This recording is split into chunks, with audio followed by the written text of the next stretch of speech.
the editorial, first of three editorials of the day on the Times, which, because of the light reflection, it may not be clear, but let's read this. Gates whitewash. We pronounce this name Geidts, DT apostrophe and S.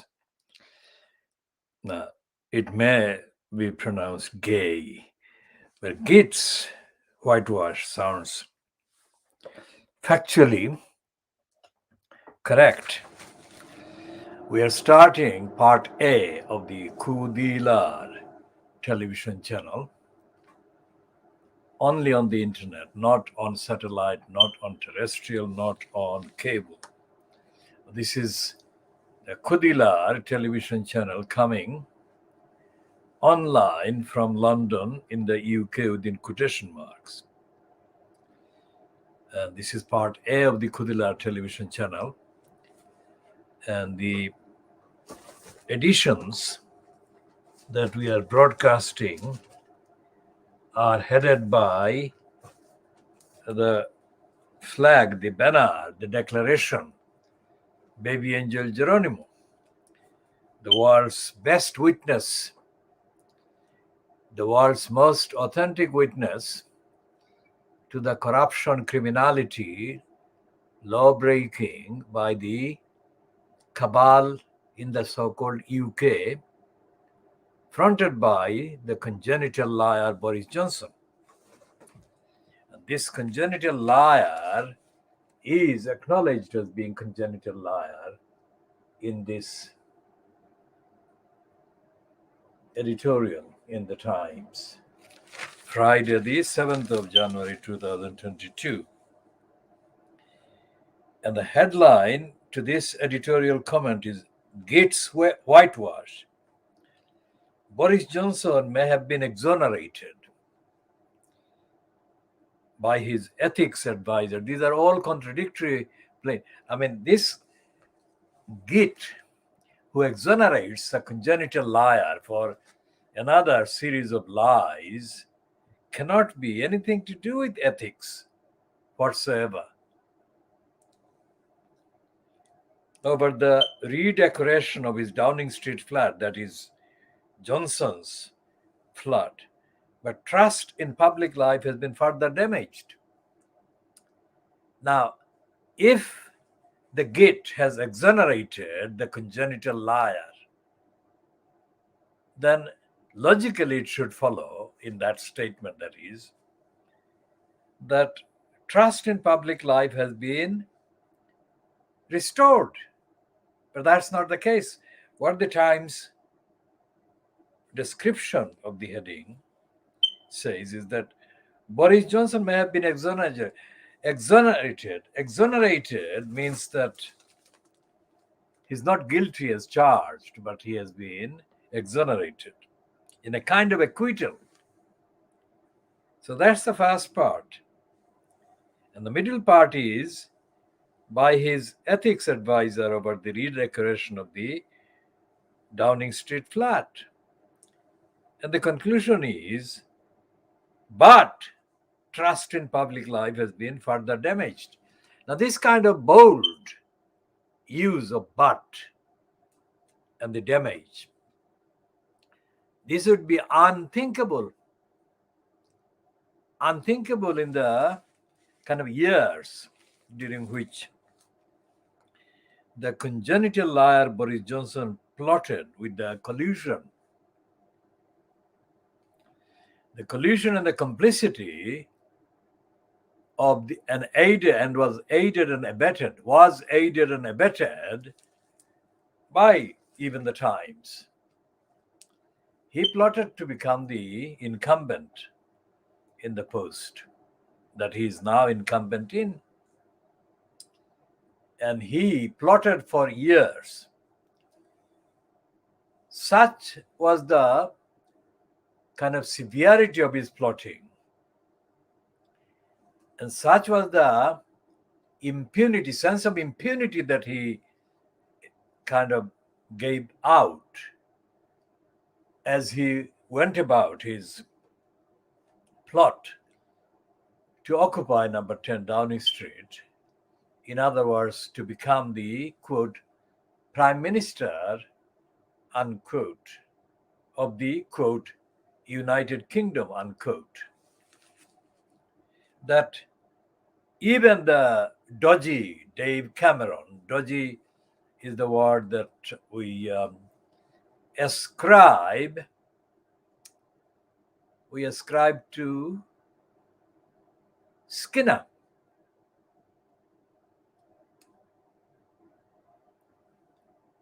Skinner is the beast of Bolsover, as he is known as. So Skinner called Dave Cameron Dodgy Dave during the tenure of Dave in number 10 Downing Street. And when he did that, he was ousted from the day's proceedings in the House of Commons by then Speaker John Bercow. So a discredited Dave Cameron himself has recently updated his public references to Boris Johnson and said that Johnson has always been able to get away. Now, this is not something that has been said for the first time, but for that to be said by dirty Dave Cameron is significant, because he's somebody that is sunk in sleaze and corruption and abuse himself. So somebody that discredited, that morally discredited, finds Boris Johnson even more morally discredited. Think about that. That is the measure of the degeneration of Boris Johnson, the dishonesty of Boris Johnson, and the disservice to trust in public life that he has been perpetrating. As the editorial Gates whitewash in today's Times concludes, observes, asserts,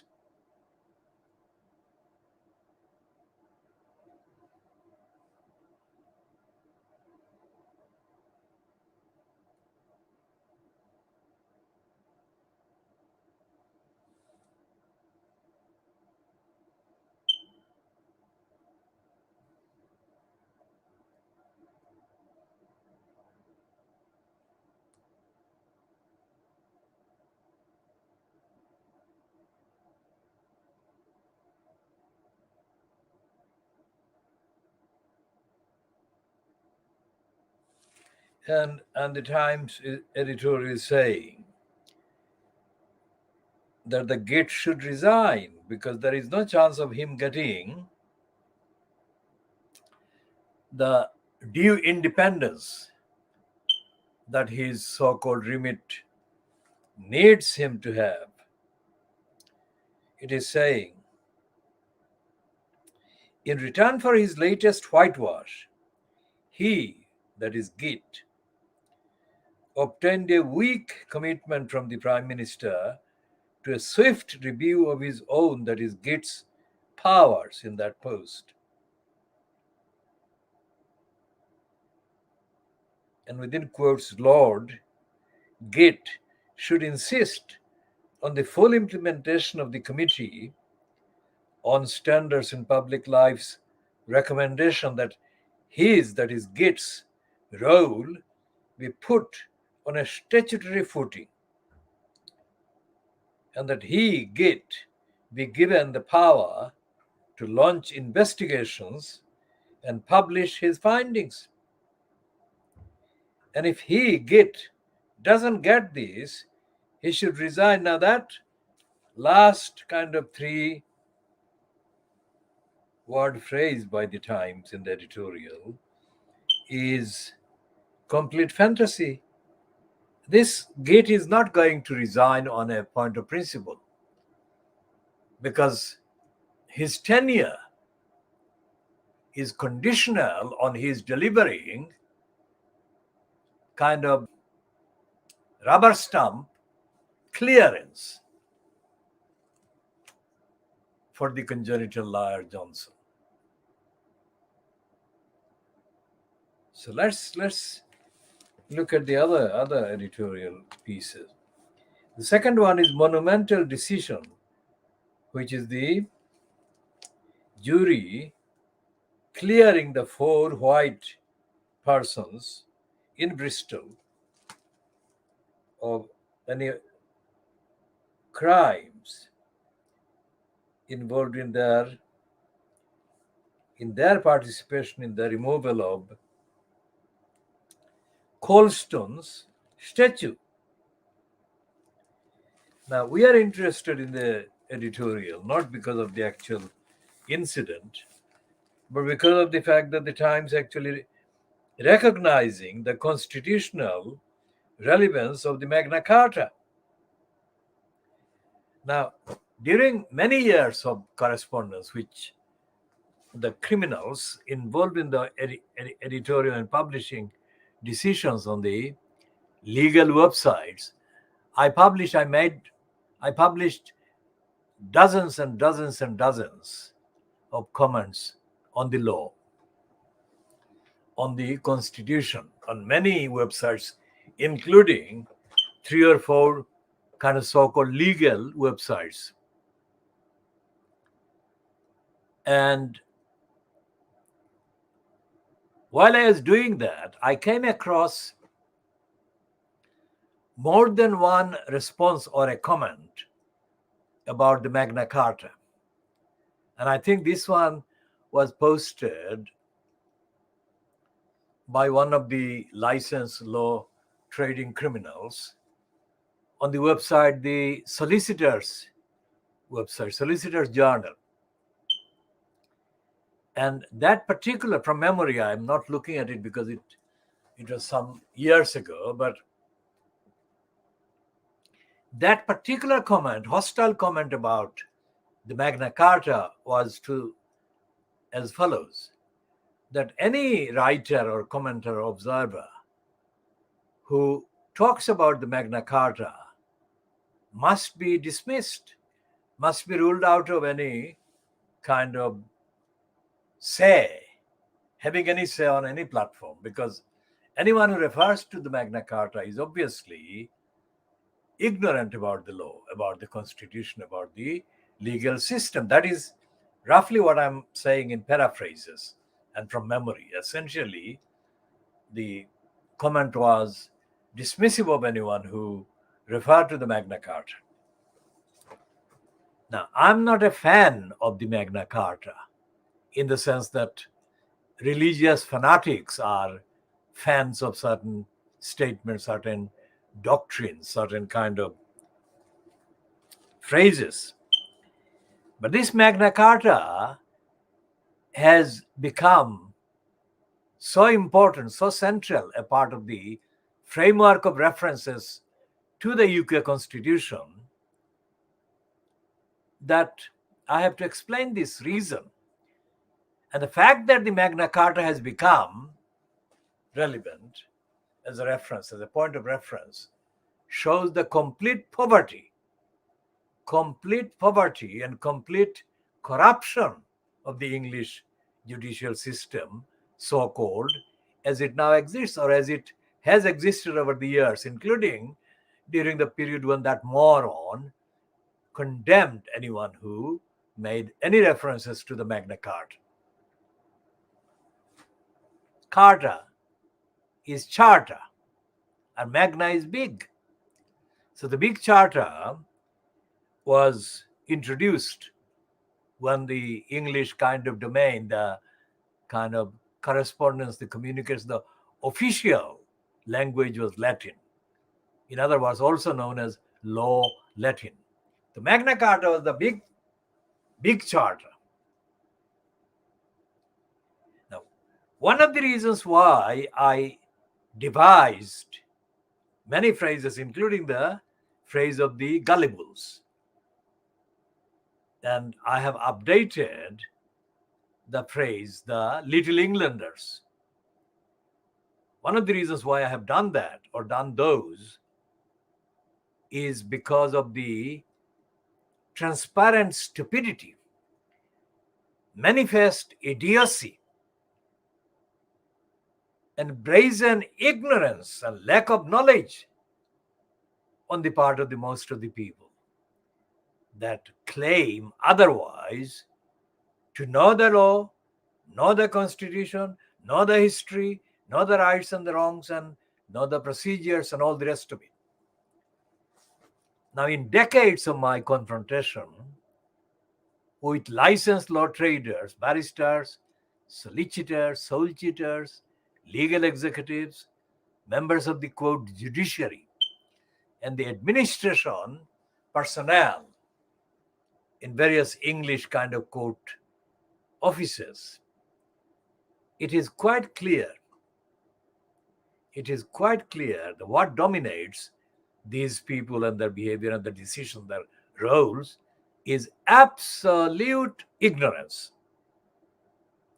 When you look at the picture, the images of some of the kind of members of the judiciary, you see on the background in the kind of piles of volumes. These are supposed to be volumes containing printed kind of sources that constitute together the law. And you assume, not at the time of the still photographs because you can't move, these are still photographs, fixed.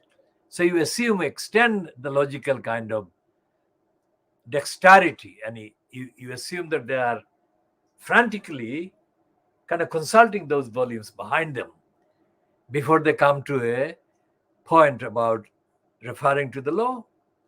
That is the assumption. But you hardly actually ever witness them doing that. Even when you are in the presence of them, you are having, when it comes to the licensed law traders and you are having a meeting with a quote barrister, that is called conference. The barrister, you meet the barrister with the licensed law trading solicitor or solicitor. Solicitor, the barrister, and the client, if you like, or the litigant. And together, the three elements constitute what is called the conference. And it's a bogus thing. It is never actually truthful. And it goes beyond the time even before the kind of Magna Carta, or since the Magna Carta. It has been going on for hundreds of years. And the fact that this is the kind of most important aspect of the proceedings or the deliberations or the exchanges undermines any claim that there is due process or due diligence or due regard for due process and rule of law, etc., etc.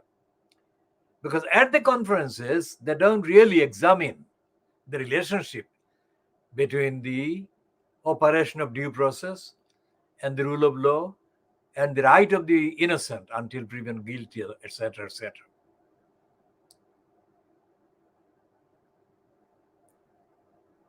Because, for example, one Ken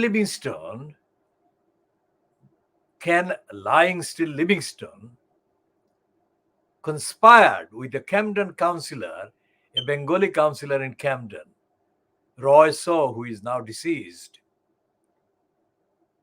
and to have a political prosecution against our movement.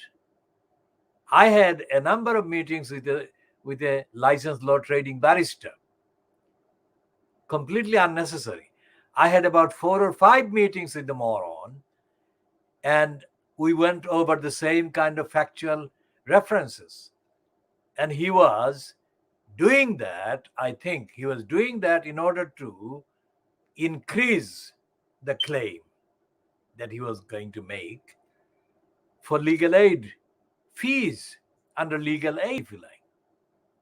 And the same happened with the solicitor. I had about 12 meetings about the same set of facts. Like it happens with the dentists. If you go to the dentist, they will make more than 2 or 3 appointments when it actually, at most, they should have only 2 appointments. So what I'm outlining there is the corruption in the publicly paid kind of services, if you like. And the intention, the agenda, the purpose is not to deliver the service, but to prolong the pretext, the excuses, so that they can make claims to higher amounts of money under the scheme, which is one of the reasons why the quote legal aid has been discredited more than it had been before. And the legal aid system is discredited because the claim by those who oppose legal aid, who oppose kind of access to quote judicial remedies for everyone, they say that the kind of recipient of the legal aid, which the misdescribe always, they confuse the litigant as the recipient, which is never the case. It's the licensed law trading barrister or soul cheater who received the legal aid money, never the litigant, who is only central because their name and the details are misused in the corrupt system. The system is corrupt from the word go. So when David Neuberger told the Australian gathering in July 2017 that the Access to Justice Act that was passed during the Labour Party's incumbents in government was to blame for the lack of access to justice within quotation marks, was available for ordinary people. Neuberger was confusing the facts and confusing the laws and confusing the background and the context and the reality, as do the Daily Mail, as do the daily bribing Boris Johnson crowd, the daily dirty digger scum, and the daily Beaverbrook Express. Legal aid is never available to the litigant. Legal aid is only available to the licensed law trading so-called professionals, who then become motivated solely by the amount of legal aid money that they can reap by getting involved in the so-called representation, which is misrepresentation, in fact, of a particular client.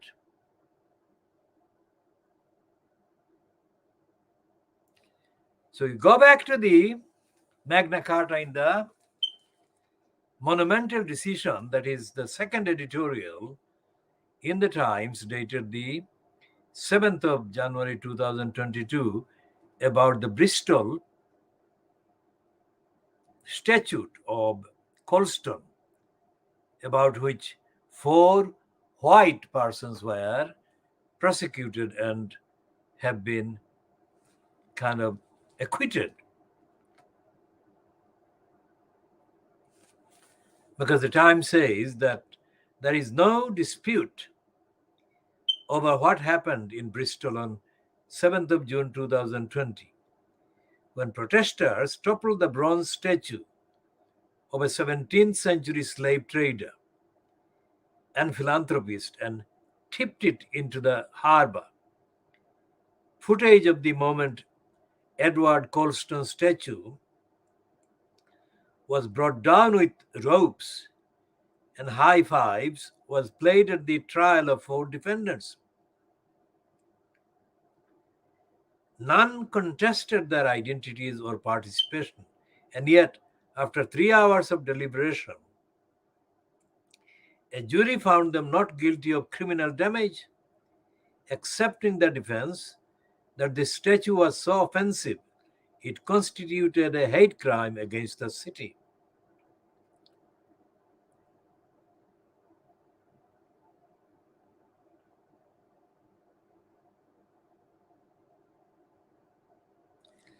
And the Times says it was Magna Carta's reference to the lawful judgment of his peers as a condition for the loss of liberty that laid the groundwork for the right to jury trial.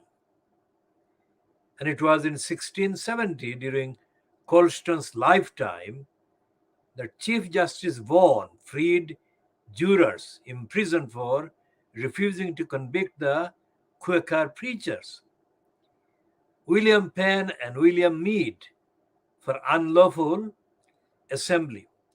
In doing so, Chief Justice Vaughan established the right of juries to give their verdict according to their convictions, a principle enshrined in a commemorative plaque at the Old Bailey. So-called perverse verdicts, which appear to contradict evidence given in court, have a rich history, from Penn and Mead to Clive Ponting, acquitted of leaking classified documents about the sinking of the Argentine warship General Belgrano. In each case, the jury reached a different conclusion to that of the state. The most sustained campaign of perverse verdicts was mounted by American juries who refused to convict Underground Railroad activists who helped black slaves escape bondage in the South.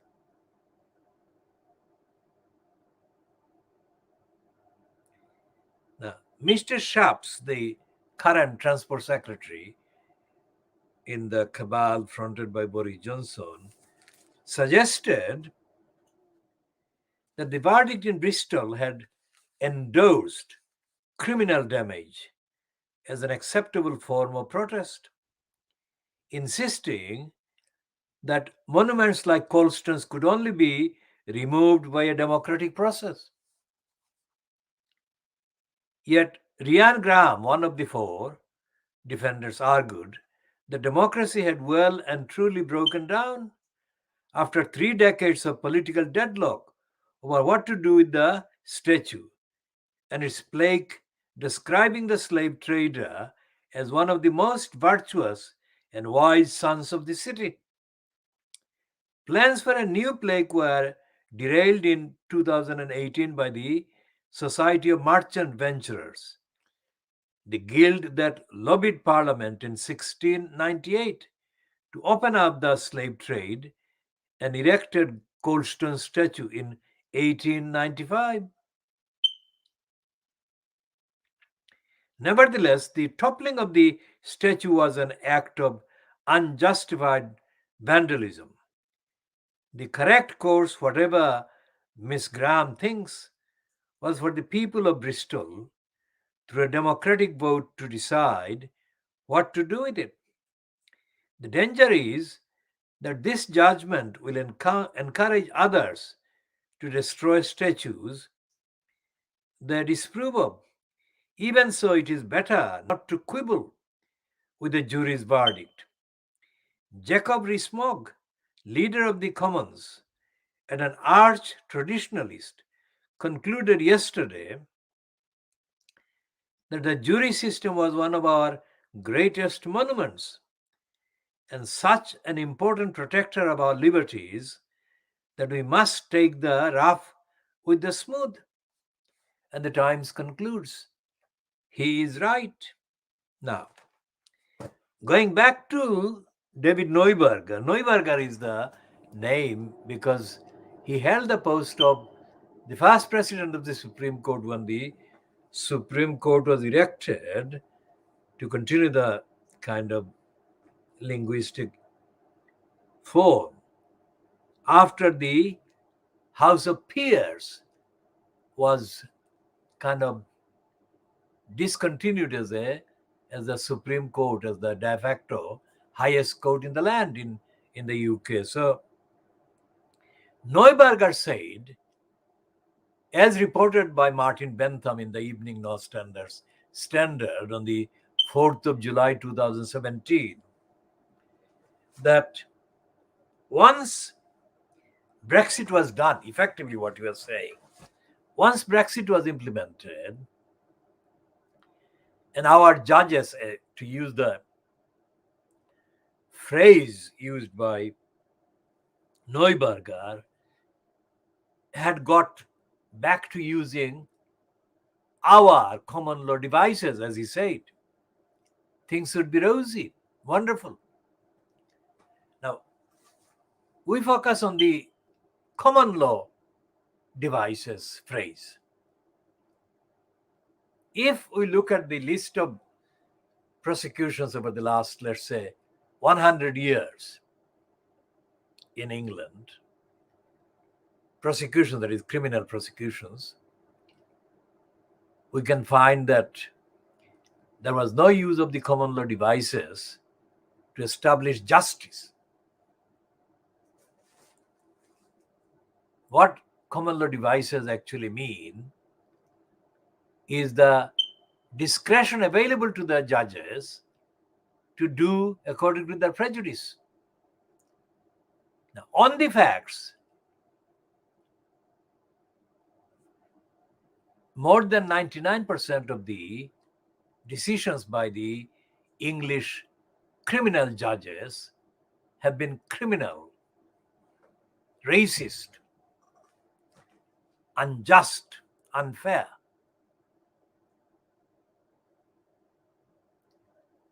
So when Neuberger said that our common law devices, he was lying. And because the agenda that Martin Bentham has been serving as the Home Affairs editor at the Evening Standard is as an agent of the state,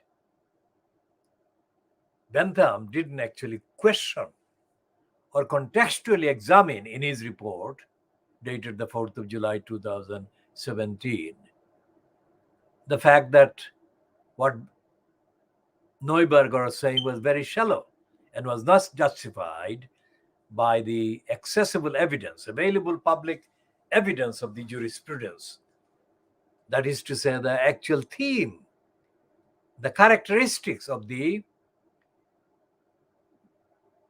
judicial decisions made over the last 100 years or 200 years, 300 years, whatever. Because common law goes back hundreds of years. So, and the other thing is that when the common law kind of judge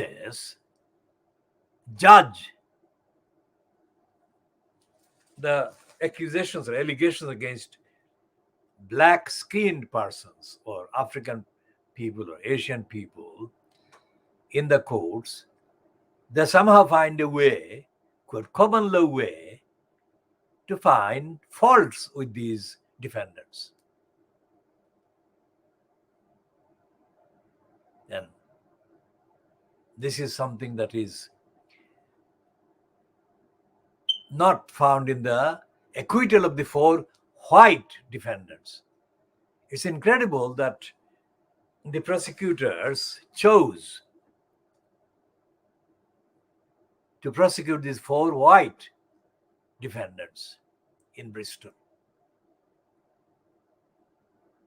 Because had they decided to have a mixed kind of group of defendants, it would be very interesting to see what the jurors did.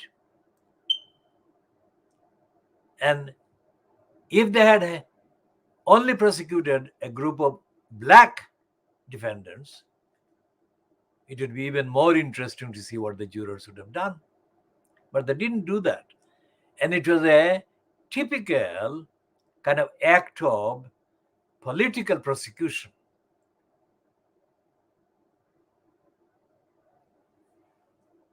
Now, we haven't got in front of us the transcripts of what actually was said during the trial. If and when the transcript is available, we shall go into more detailed examination of what happened. But this was very odd in a setting where the Colston statue was dropped into the harbor by a mixed kind of group of people, that is to say, racially mixed people, people of mainly African origins, and then white kind of persons. And yet the prosecutor chose to prosecute only the four ones. I mean, this is absolutely very telling and significant. Now, the Times has done the thing about the jurors. And this is to be seen against the two statements made about the decision to acquit. One is a statement by Grant Shapps, and the other is the statement as reported by various news outlets, websites, including The Guardian's, that Sylvie Bermann, who was known as Sylvie Fernandez, is of Indian origin. And she is one of the most discredited, self-seeking, ethnic mental slaves. She is now the occupant in the post of Attorney General. And according to the latest kind of statements that we have accessed on the internet, she is considering, she is Sylvie Bermann, who she is now married to a white man called Bermann. Before she married him, she was called Fernandez. And she was even more right-wing and stupid than Priti Patel. That says something. Now, these are mental slaves that are kind of in the category of Trevor Terrible Phillips, who told his own biological brother Mike Phillips, "Shut up, Mike," when he, Trevor Terrible Phillips, was chairing a public relations gathering organized to exonerate Peregrine Warstone. Now, Peregrine Warstone was that happened about 40 years ago, was in post as the editor of the Sunday Telegraph. Now, we shall come to more about Peregrine Warstone when we discuss the latest edition of Private Lie, which does contain a detailed report about Brilopad Andrew Neil, who had a libel case against Peregrine Warstone. We shall come to that a bit later. Now, these are all to do with legal. This is the world exclusive diagnosis of Fleet Street, but this is also the world exclusive comprehensive diagnosis of constitutional law in the context of the UK and the world. So we shall be talking about Peregrine Warstone. Now, Peregrine Warstone at that time in the 1980s, early 1980s, was being condemned. Now, it is the easiest thing to condemn a racist editor of a racist newspaper, because every day they run, or every edition, they run racist pieces. That is what makes them racist, so kind of predictably racist. And Peregrine Warstone was one of the worst racists to edit the paper, but it's very difficult to compete or compare races. Like Charles Moore was another racist who was connected with the Sunday Telegraph as a columnist. And the same Charles kind of Moore is continuing in his racist mode as a denier of the truth, because he's one of the very few people who are writing to support Brenda's knighthood given to Tony Blair. So going back to Peregrine Waston and Trevor Phillips, I mean, that is the kind of mode, the mental frame. Trevor Terrible Phillips kind of embodies the kind of slave mentality, mental slavery that Suella Braverman or Suella Fernandez and Priti Patel do.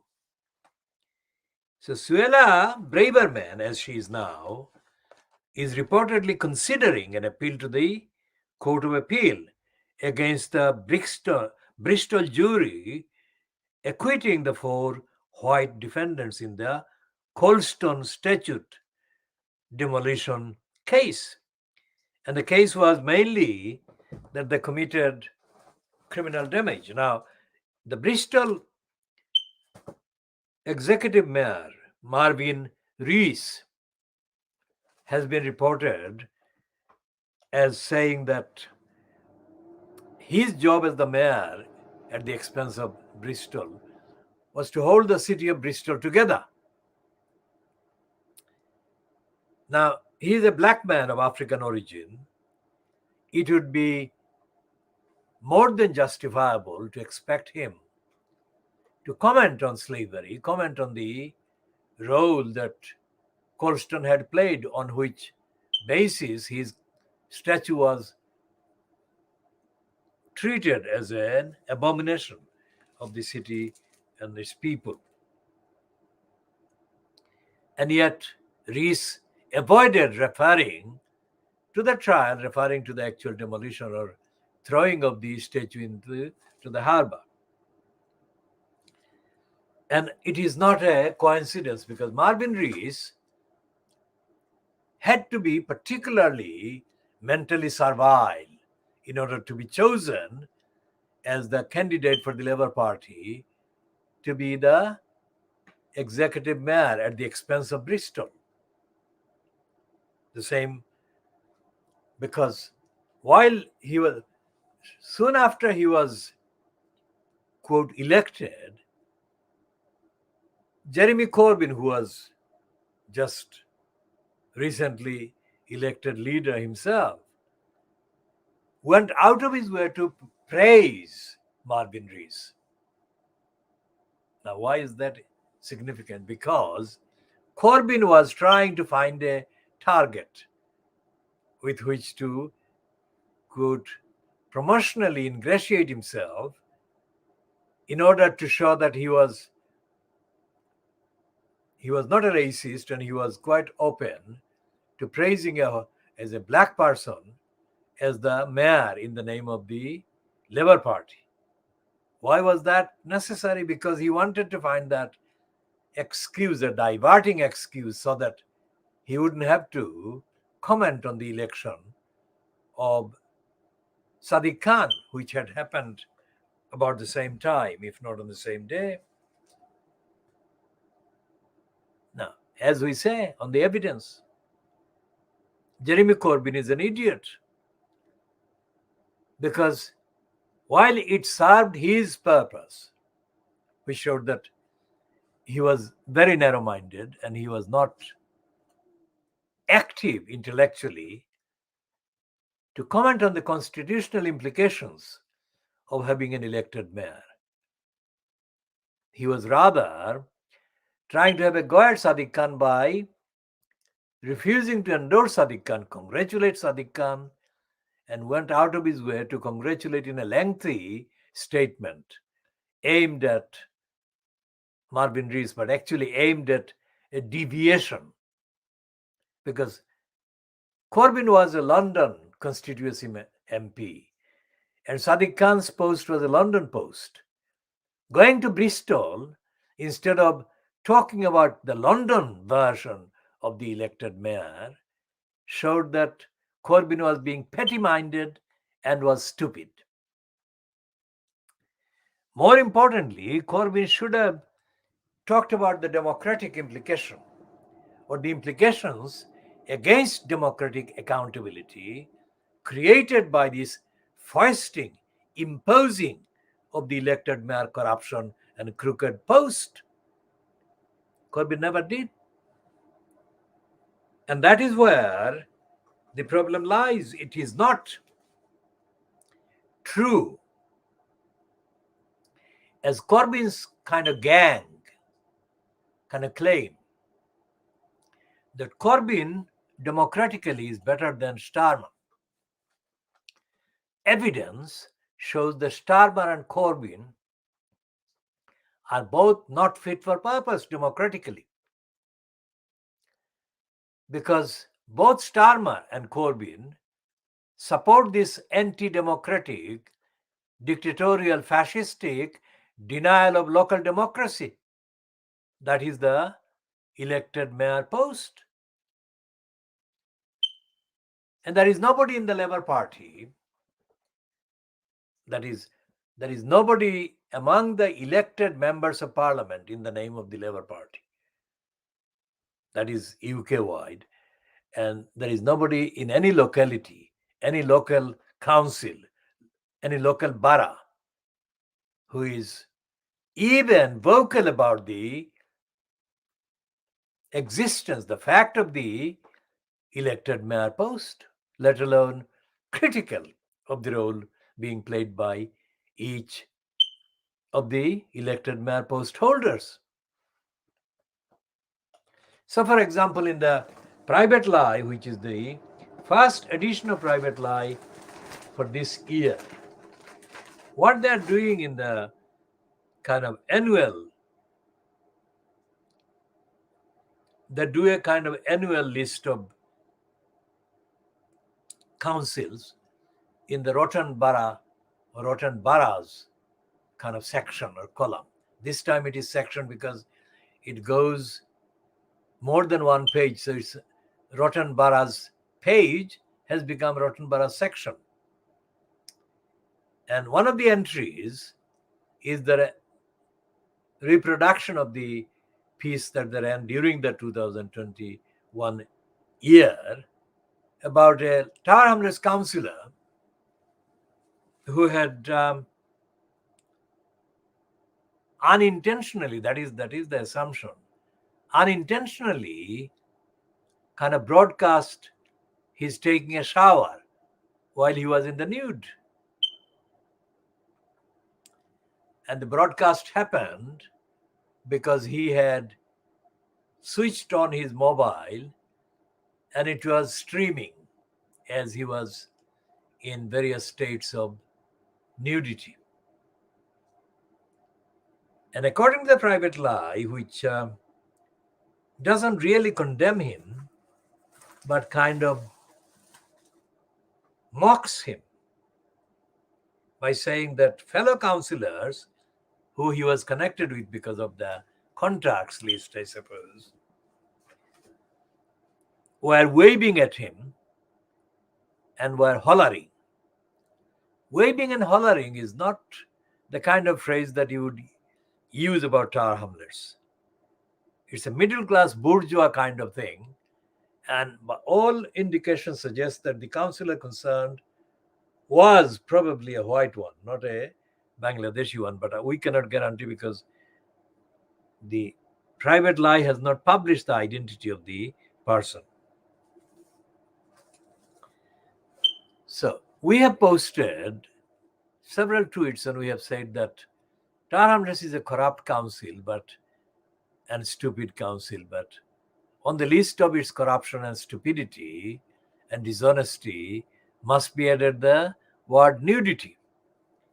And when we say that, nudity, we of course literally refer to that particular episode, but we also refer to the term nudity in an euphemistic way.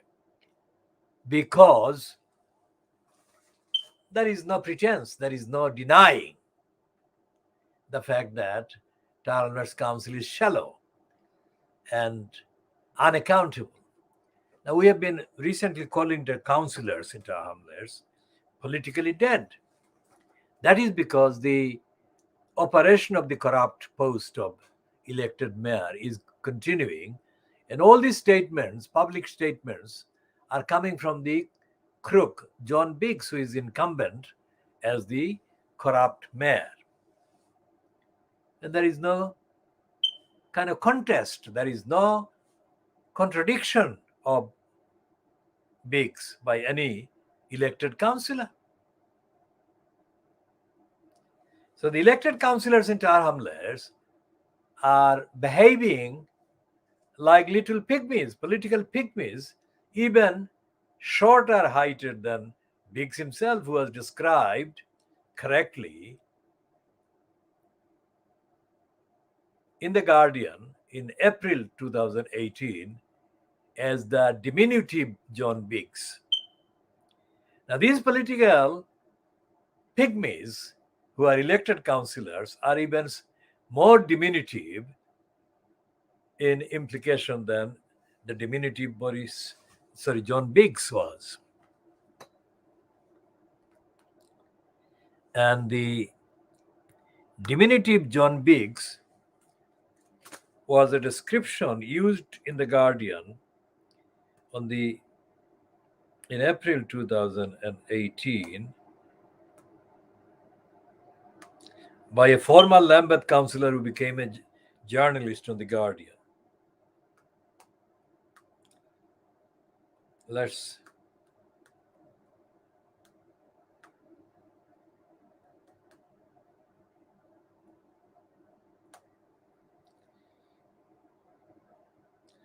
So that was published on the 22nd of April 2018 on The Guardian Online records that is dated 22nd of April. And it's the Guardian website says that this article is more than 3 years old. And it says the Labour faces new challenge from old foes in Tar Hamlets vote. And I've got a picture of John Biggs with the caption, John Biggs says, Labour is the only party that represents the borough as a whole. And what as a whole? So that's the Guardian's piece. Byline 2, a person called Dan Sabag, S for sugar, A-B-B-A-G-H. And it's dated on Sunday, the 22nd of April, 2018. And the second paragraph of his piece, as it appears online, reads, outside the school is the diminutive figure of John Biggs, the incumbent directly elected mayor. But the Labour politician's path to the top job in the borough that contains the gleaming towers of Canary Wharf and the traditional East End has been anything but easy. He won with 55% of the vote in a 2015 by-election. After the independent mayor from 2010, Lutfur Rahman was disqualified by an election court for, among other offences, telling local Muslims it was their spiritual duty to vote for him and giving out grants inappropriately.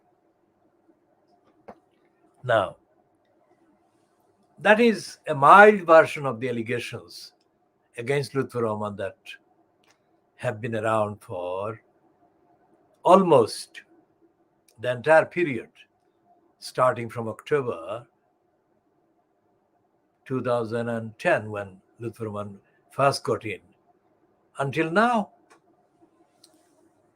that Lutfur Rahman committed lots and lots and lots of crimes and offences and wrongs. Now, the point of referring to this again in this particular edition is this. If due process and rule of law actually were practiced, then some criminal prosecutions would have taken place by now, including against Luther-Roman, based on the publicly available allegations against Luther-Roman. But there has been no prosecution, not against Luther-Roman, not against anybody else. Now, during the kind of consideration by Richard Morey as the election commissioner of the petition details, particulars of the reasons for petitions that the four signatories had made, during the actual hearing that took place for weeks before the 23rd of April 2015, the date when Morey concluded and ruled that Luther-Roman was to be ousted from the post with immediate effect because he had been, let's see what Morey said.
So this is the one, this case against Luther-Roman,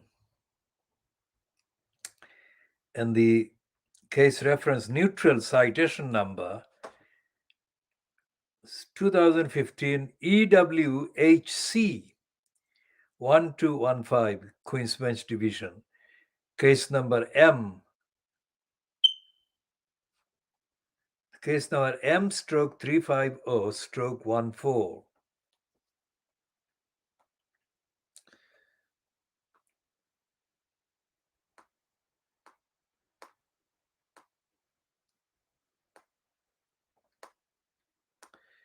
So it's fairly detailed kind of copy text.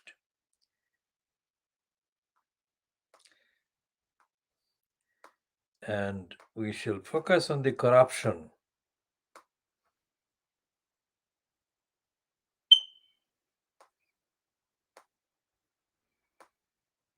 And Morey does go into some details about some of the factors.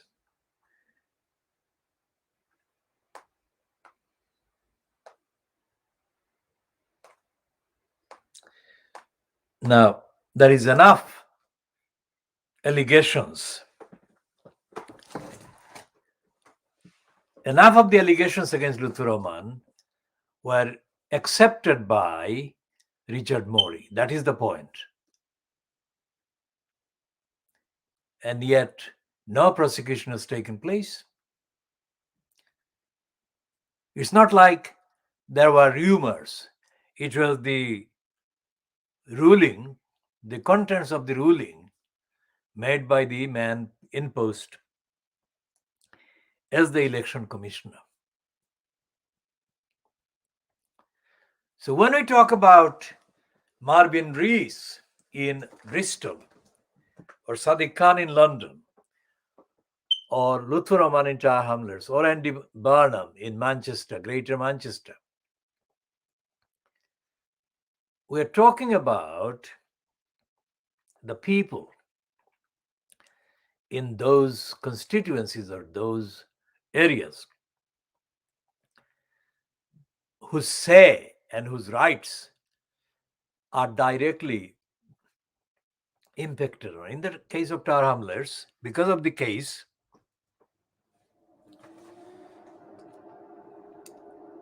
people, including the most vocal of the conservative councillors in Tower Hamlets Council, Peter Golds, regardless of his politics, regardless of his racism, he has been on the record.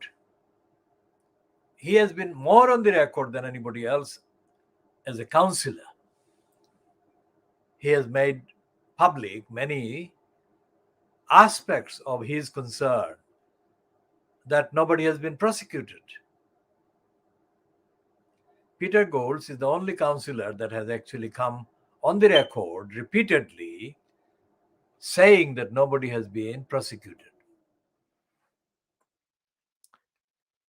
I mean, Peter Golds is not a lone operator because he's very closely connected with Eric Pickles, and he is very widely known in Tower Hamlets and in the relevant circles as somebody in the Conservative Party who has got a wide network of connections within the Conservative Party. So why has Peter Golds been ignored? He's not a Bangladeshi, and he's not an African, he's not a Muslim. All of those are targets of his attacks. He's a very much an indigenous white person of whatever faith or no faith. And he has made the largest number, longest list of complaints that he has made against Lutfer Rahman. Although he was not a member of this 4 petitioners group, he has made more extensive statements against Lutfer Rahman than anybody else. Now, if it is true, as Ted Jory promoted Peter Golds as being, because Jory praised Peter Golds routinely as if they belong to the same kind of group of soul mates. And he even went to the fact that Peter Golds was very well regarded in the Conservative Party. One of the manifestations of that assertion came in the form of the debate that was held under the auspices of the House of Commons, but held in a separate building. It was the debate in January. This is January 2022, but that was in January 2013. And that was a debate that was sponsored by a Conservative MP who had been, not at that time, but who had been before that date, a member of the Greater London Assembly.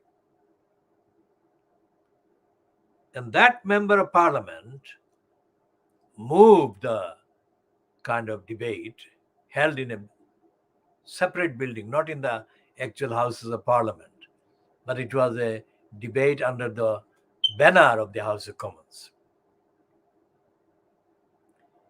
And that debate was headed, what do the monitoring officers do? Let's see what the debate said.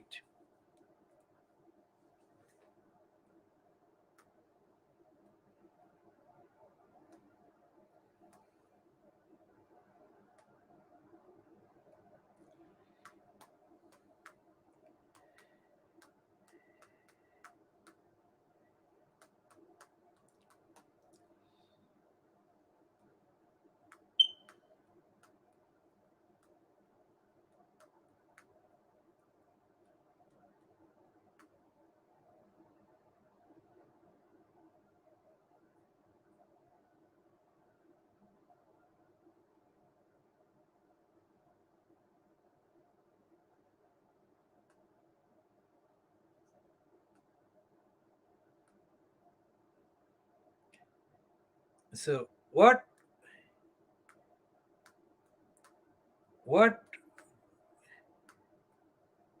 the debate talked about, focus on the role of the monitoring officers, and it was a debate sponsored by and initiated by Robert Neal. Now, Robert Neal is the MP for Bromley and Chislehurst.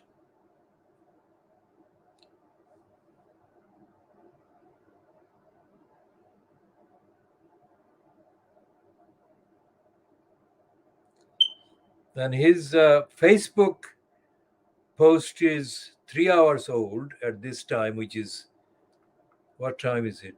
22:39. We are accessing this. And Robert Neal is posting, his latest post on his Facebook account is on his response to the reported death of Jack Dromey, of whom he says a thoroughly decent and genuine person, liked and respected across the House of Commons, and a dedicated public servant.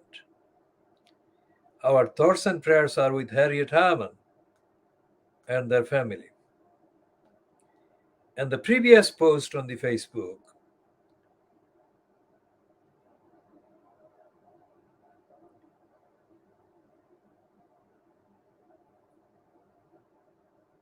is about Crown Prosecution Service, and there is a picture of Bob Neal speaking on the floor of the House of Commons. This is Robert Neal. So, Robert Neal, let's say what we can find.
So, what Robert Neal said about Isabella Freeman.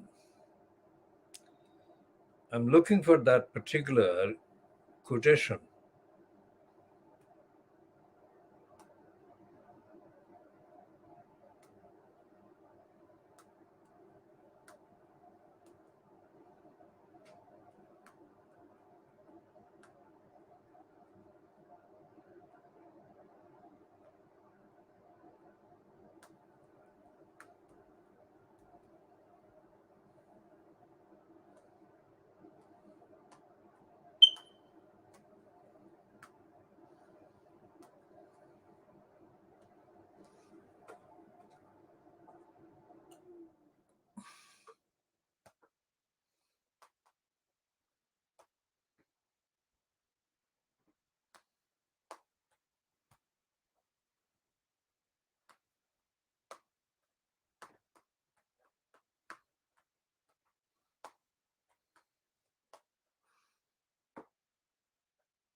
So this was the debate headed on the 16th of January. It was Wednesday, 16th of January 2013, and Robert Neal started because the event was chaired by Philip Hollowbone, and it said, well, it's quoting it at the beginning. Robert Neal: thank you, Mr. Hollowbone. I'm delighted to see you in the chair, not least because you were a borough councillor in my constituency before you moved to your current constituency. Most of us have had direct personal experience of local government over a number of years. I sought a debate on this subject because the coalition agreement set out clearly the government's intention to remove what, by common consent, I think, had become regarded as a top heavy and excessive standards regime. It was debated at some length when the Localism Act 2011 went through Parliament, a process in which I had a certain personal involvement. And there was a communication from Peter Lilly on Robert Neal getting that debate. And Robert Neal kind of rubs Lilly's back in return, in gratitude. And he makes a long statement. Now, the part of this statement or interventions that Robert Neal made contains a naming of Isabella Freeman, which is what I am looking for.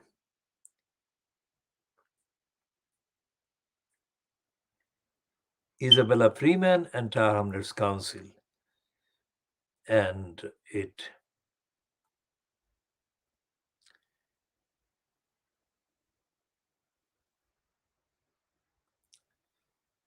Now, let's say, while I'm looking for it, that Robert Neal is an opportunist careerist who is no longer, as far as I know, practicing as a licensed law trader. His license is as a licensed barrister. But he's not a moral kind of leader. He's a bureaucratic leader and a fixer. All of that is relevant and factual, but not critical to this particular reference he makes.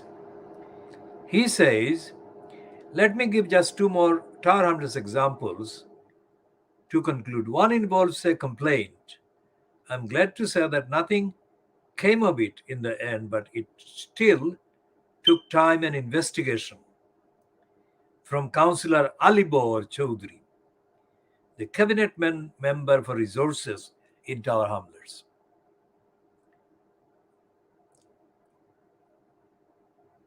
who Alibor Chowdhury is a regular complainant against the leader of the conservative group, Councillor Goulds. An interim chief executive had been appointed.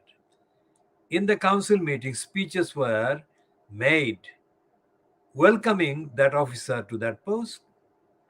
During the debate, Councillor Goulds referred to the fact that he was looking forward to appointing a proper chief executive in due course. That was the subject of a complaint on the basis that it showed disrespect to the acting chief executive as well as bias. The acting chief executive actually wrote saying, "It does no such thing. I didn't feel in the least bit offended by that." It was pretty clear that Councillor Goulds was referring to a substantive appointment being made in due course, which everybody would wish to see. The fact that the issue was dragged through the standards regime in Tower Hamlets suggests that not just old mindsets, but questionable mindsets were being applied. A further complaint was then raised. Interestingly, three complaints were all made within about a month of each other. And the same cabinet member was party in each case. In that case, the allegation related to the matter that is now working its way through the first tier tribunal. A third complaint was made, this time about a member's suggestion. It is made by the same leader of the conservative group, as it happens, that a ward be named. It is a sensitive issue locally whether the ward is called Spitalfields in Bangla Town or Spitalfields. But the fact that it should trigger a complaint of racism is well beyond anything that the provisions were intended to do. The complaint was ultimately taken no further, but a great deal of public money went into dealing with it. Any proportionate system of monitoring would surely have weeded it out at an early stage. As I say, the same council spent £18,000 investigating the two opposition party leaders. At the same time, the monitoring officer declined to investigate complaints against members of the party supporting the mayor, that is Lutfur Rahman. And all those cases raised a specific matter in relation to Tower Hamlets. However, they also raise a specific important point, which I hope the minister will be able to clarify, about the use or perhaps abuse of the transitional provisions, which were intended essentially to enable members who might be involved in an outstanding complaint to clear their names by going to the first tier tribunal.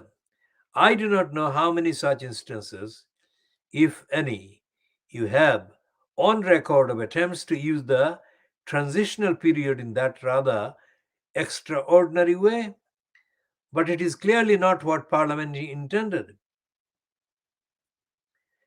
And then he says, I hope that I have done enough to give a flavor of the areas of concern that I want to set before the House.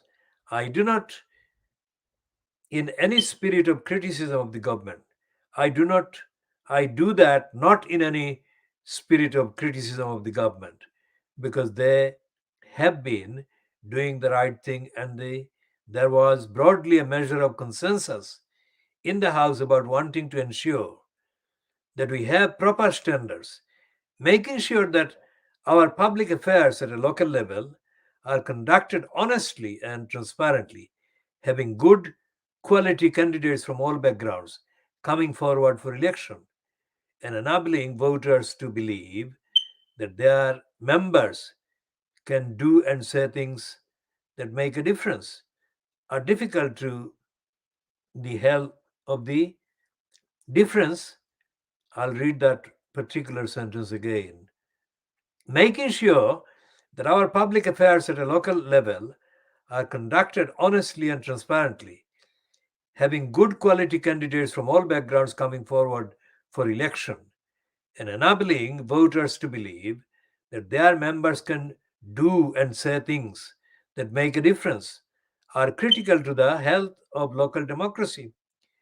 All of that was clearly the government's intention when it carried out the reforms, and it was clearly Parliament's intention when the new arrangements were put in place.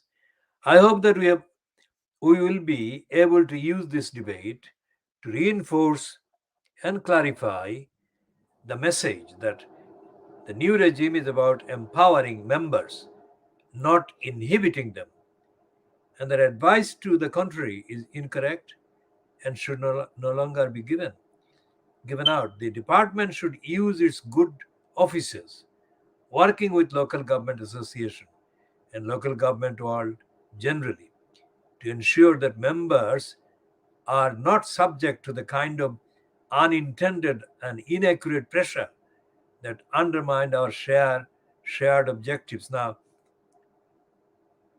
as I said, he's not a very rigorous moral champion of anything. He's a party person who is using the personality that is attached to, latched onto the Conservative Party.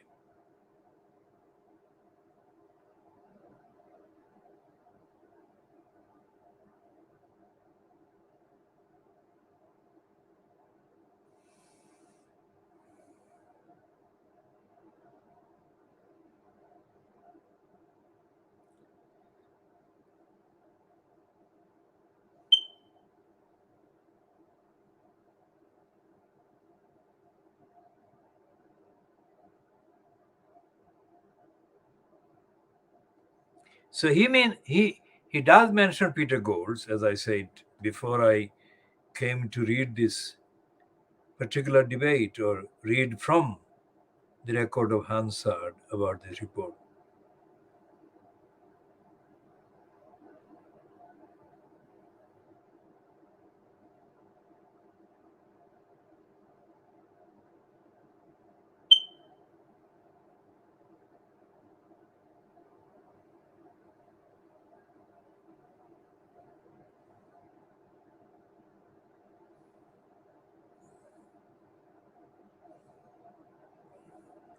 And in passing, Robert Neil actually makes a false statement crediting Boris Johnson, because what he was doing, that was in January 2013. So assuming that the assertions by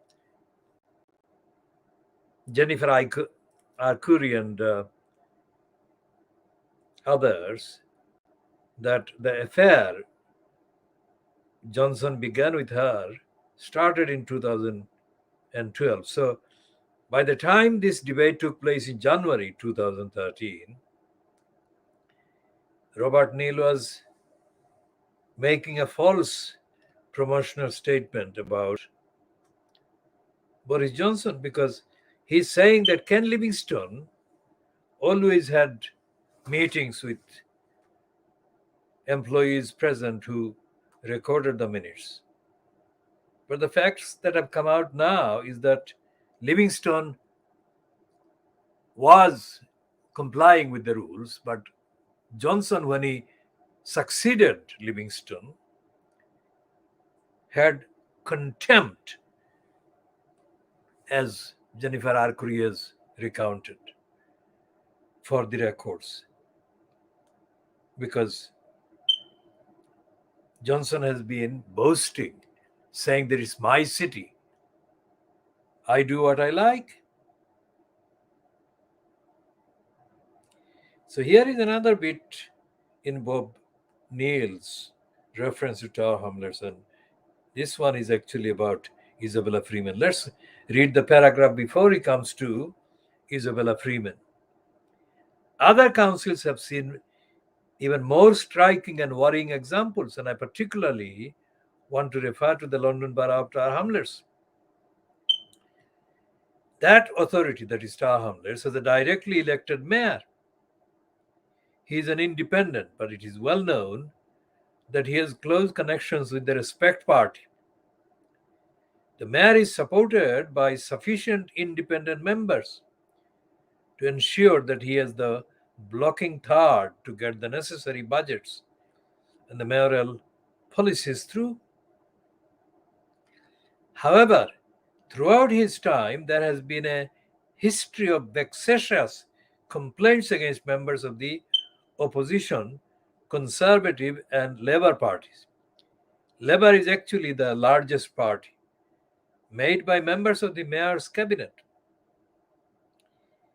Councillors appointed by the mayor to his cabinet have made complaints, particularly against the leaders of the Labour and Conservative groups. Sometimes complainants have not come to fruition, or complaints have not come to fruition. In other circumstances, they have. That causes real concern. The monitoring officer of Tower Hamlets, Isabella Freeman, is also the assistant chief executive for legal services. And the monitoring officer is also the person who advises the mayor. There is now a situation in which the monitoring officer who advises the mayor and polices the regime regularly investigates complaints by a member of the mayor's cabinet. On the other hand, complaints against members of the group who support the mayor have not been taken forward for investigation. Now, that is absolute corruption.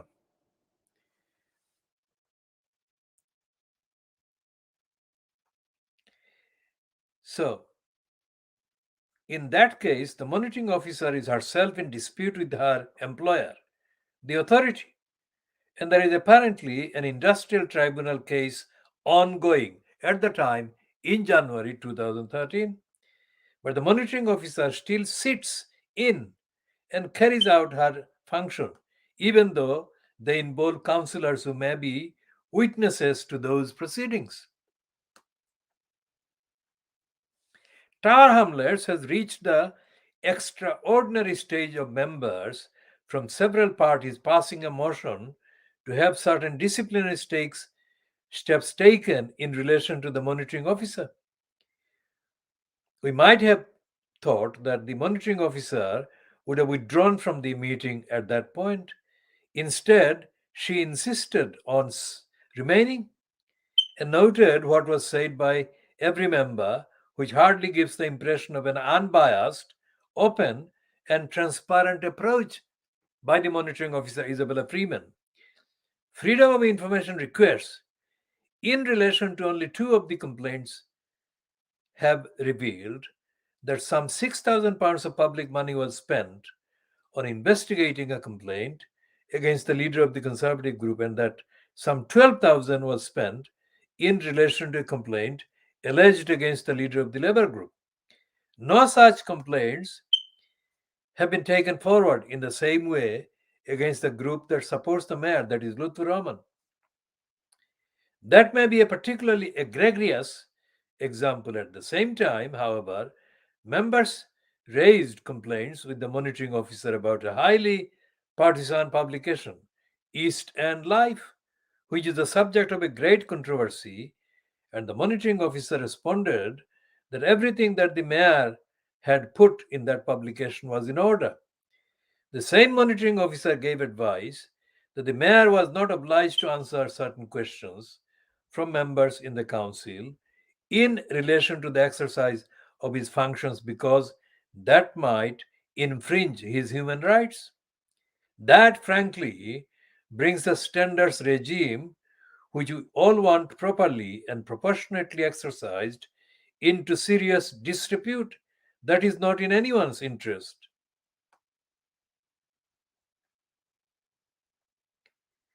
The matter that has arisen in relation to Tower Hamlet seems, on the face of it, to be frankly scandalous. It involves one important case that comes back to the whistleblower point. An opposition councillor raised an issue concerning an applicant for a senior post in the council, and it was demonstrated that that applicant's CB was inaccurate in an important and material respect. The applicant had been obliged to resign from a previous employment, and that was not placed on their CB. That achieved a degree of national and regional publicity. Not surprisingly, the result was a complaint by the same member of the mayor's cabinet, who was a frequent source of the complaints, against that member who complained about that particular applicant.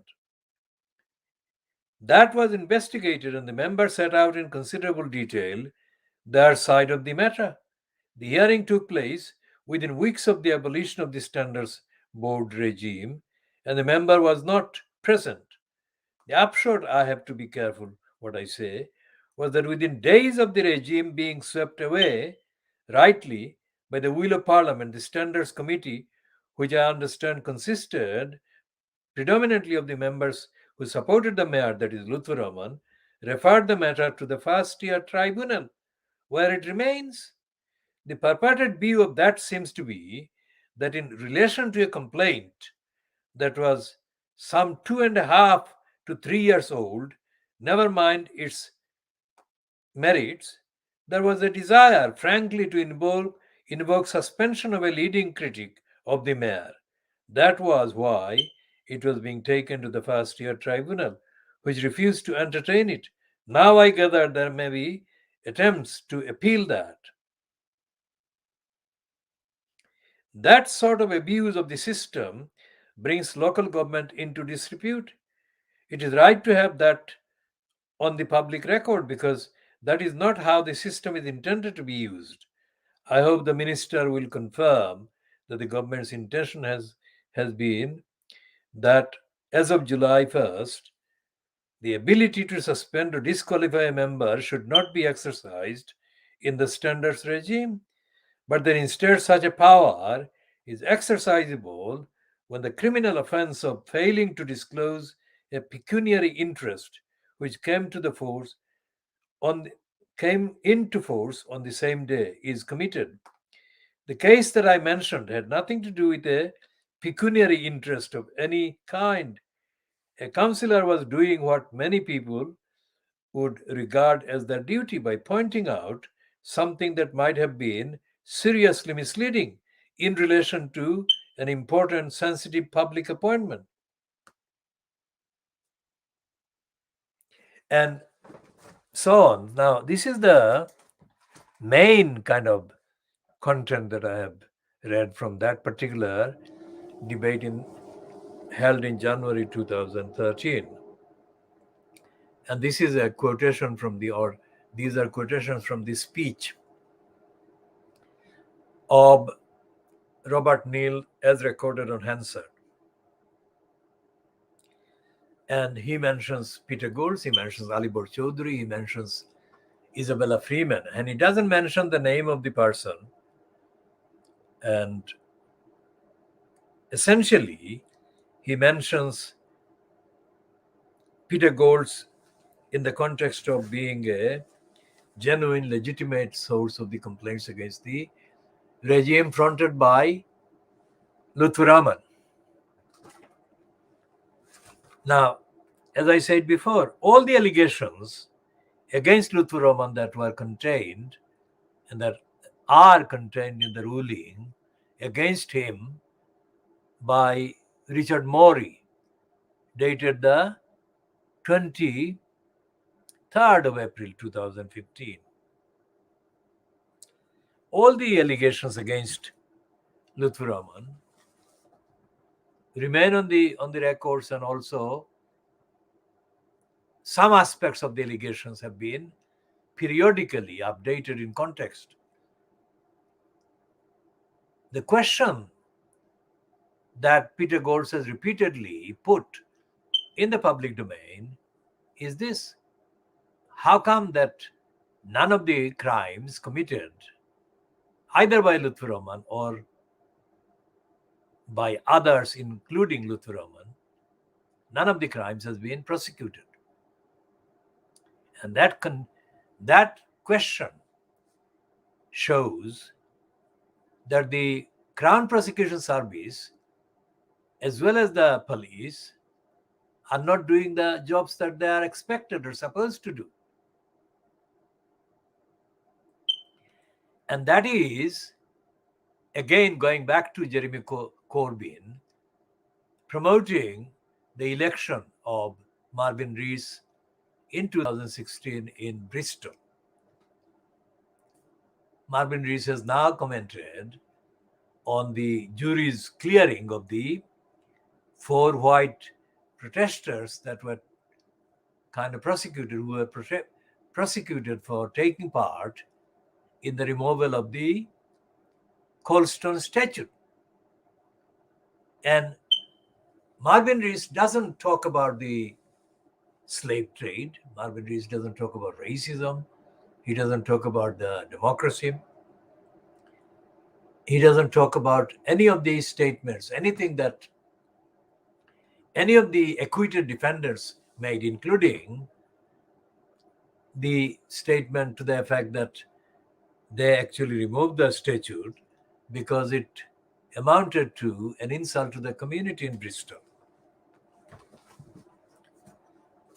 So what does Marvin Rees kind of represent? He doesn't represent the height of democratic accountability. He doesn't represent opposition to racism. He doesn't represent anything that the protesters against the Colston statute were doing, because since he became elected mayor of Bristol at the expense of Bristol, Rees hasn't done anything against racism, and most certainly not against the continuation of the kind of Colston statute. What happened was that in the Times editorial about Colston, they are saying that instead of putting it in the actual waters, the protesters should have gone about by organizing a general discussion, a democratic kind of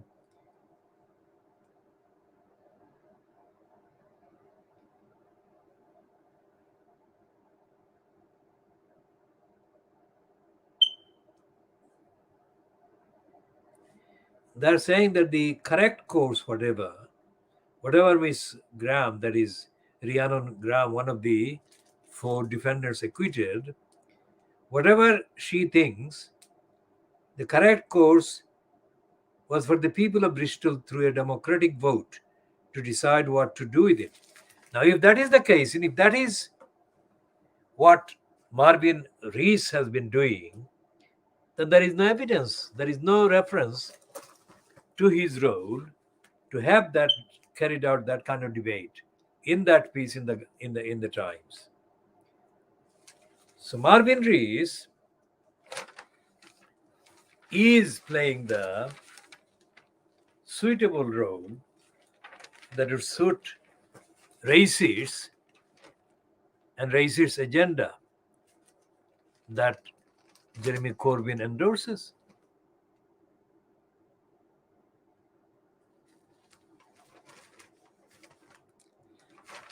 So we shall come to all of these in due course. Here is the Daily Mail's version of the piece. And the Daily Mail typically is condemning the acquitted four.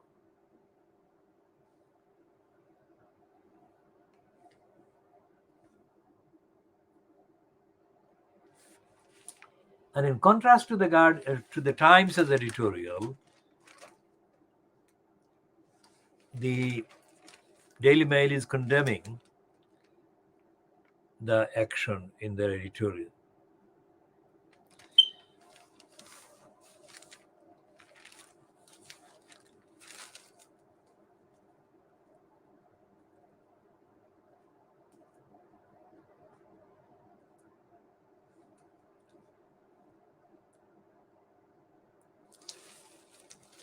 And the Daily Mail has got a piece by Jonathan Meyerson, which is an extension of the latest corrupt intervention by Maureen Lipman, who is denouncing any non-Jewish actor having the audacity to play a Jewish character like Golda Meir.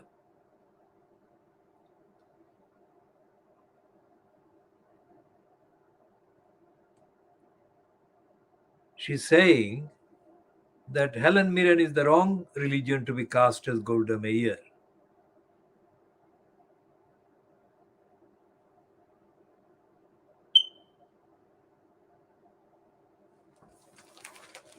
And this one kind of moderately criticizing Maureen Lipman.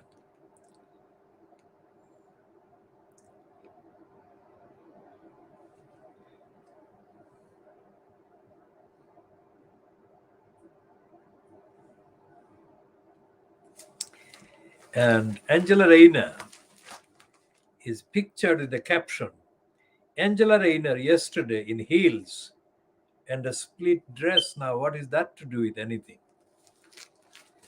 And this is a piece by the Daily Mail's political sketch writer, Henry Deeds.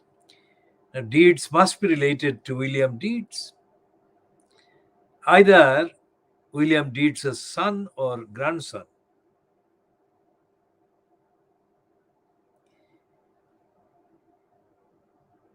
And he says, as Rayner tackled Boris Johnson of a rising energy course, he replies, she talks about energy. She's got a lot more energy than the current leader of the opposition. That is a quote from Johnson. And behind Johnson, his colleagues roared their appreciation. This was so much more fun than Sir Smarty Pants' weekly whines. After Rayner sat down, the session slumped. The SNP's Ian Blackford also abandoned his fire and brimstone COVID predictions and went about on the cost of living.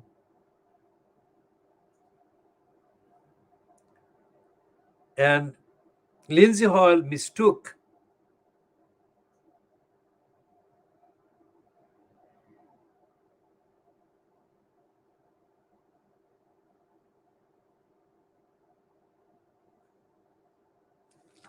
Ed Davey as Ed Balls, and he corrected himself.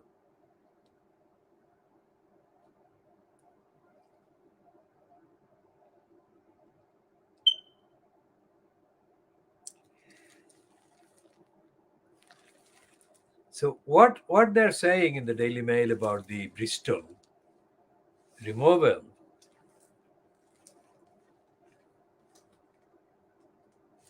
we'll come to the legal process and the Lutfer Roman disgrace. We shall come to that because of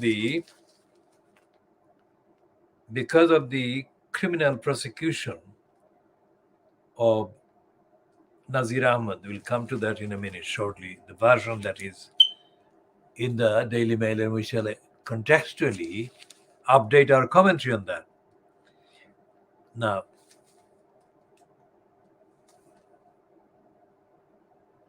the heading to that particular editorial, which is the third of the four editorial comments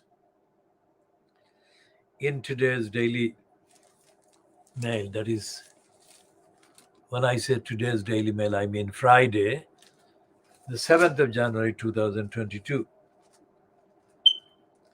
Exactly what message about the rule of law does it send out when violent agitators are clearly cleared by a court after brazenly tearing down 17th century slave trader Edward Colston's statue?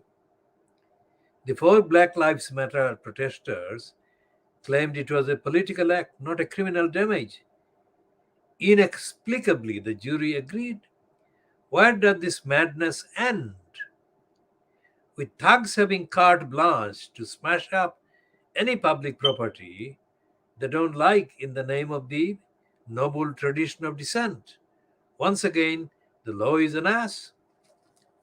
Now, every word in that Daily Mail editorial is racist, corrupt, illegal. Okay, so we go back to the knighting of Tony Blair, and the heading in the editorial, in the Daily Mail editorial page against Blair reads, Blair's narcissism led him to invade Iraq. The same flaw will make him ignore the clamor to strip him of his knighthood. Now, it's written by Tim Collins, who is described as having been a commanding officer of the 1st Battalion Royal Irish Regiment during the Iraq War.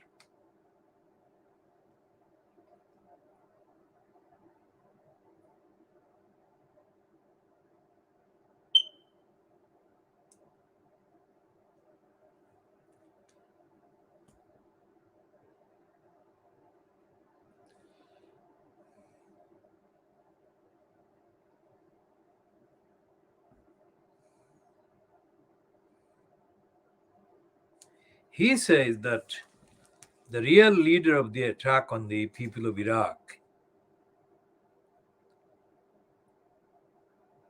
the real kind of leader was the Bush administration. So Collins said to prosecute Blair without laying charges against his master, the US president, would be meaningless. We can only wish his incompetence could be treated as a crime. If it were, Blair would be on trial, condemned by the evidence of his own arrogance and addiction to celebrity. A decent man would realize this and even now turn down that tainted knighthood. Ironically, the personal gift of a monarch whose country he took to war on the premise of a lie. So it's about prosecution, right? So you go back to the reference to Nazir Ahmad. Nazir Ahmad is wrongly headed as Labour pedophile peer because Nazir Ahmad left his peerage. He's no longer a peer. And he most certainly is not a Labour peer anymore. However, this is historic. So the one of the persistent criminal denials that I received from the crooked Tar Hamlets Council crooked legal section over many years during the entirety of Lutfur Rahman's incumbence in the post of the corrupt mayor was that many of the claims against the crooks in Tar Hamlets Council, the liars in Tar Hamlets Council, were too old. going back too far in the kind of period of the perpetration and the alleged negligence, lying, corruption, and criminality by Hrs Council. And so therefore they could not be acted on. That is what I was told by all the particular post holder criminals and liars in posts in Hrs Council over many, many, many years. So that's the background. Now here, the Daily Mail, the piece is written by Chris Brook. Brook is spelled with an E at the end. So it says in the descriptive subheading, disgraced politicians fall from grace is complete as he is found guilty of raping a boy and trying to rape a 5-year-old girl 50 years ago. 50 years ago. 50 years is far longer than the crimes that Hrs Council has committed. Crimes that I have brought to the Council's legal section for action, and crimes that have been described as too old. None of those crimes that I did bring, they were not all the crimes that I could bring, but all the crimes that I did bring to the legal section of the Hrs Corrupt Criminal Council, none of those was 50 years old. And yet this particular criminal, Nazir Ahmad, has been found guilty of rape, trying to rape a 5-year-old girl 50 years ago. The downfall of a former Labour peer was complete. Now the headline doesn't say former Labour peer. It says Labour pedophile peer. Doesn't say former. So they want to maximize the publicity value against the Labour Party. That is the factual analysis. Now they're saying that he is now 64 and also known as Lord Ahmed of Rotherham, was found guilty of raping a boy under the age of 11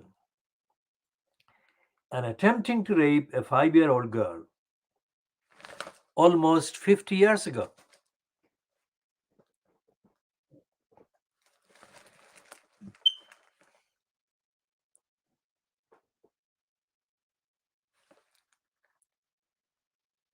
His victims went to the police decades later vowing to right the wrongs of our past, and the jury verdicts at Sheffield Crown Court meant they finally saw justice done.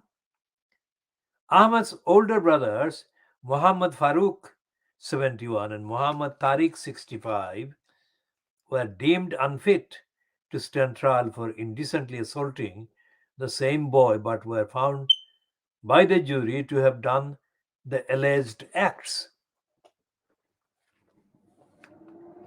How did this happen? Not one brother, not two brothers, three brothers were up to these things. Now that actually raises the question that we have been putting mainly about Hrs, but it actually includes the entire, quote, Muslim community. How many Muslim families are allowing this to go on? How many Muslim families have allowed girls, mainly children, in their families to be raped or sexually assaulted and abused by members of their families? And how many of those cases have actually been cited by, quote, Muslim leaders in the mosques? I find no evidence,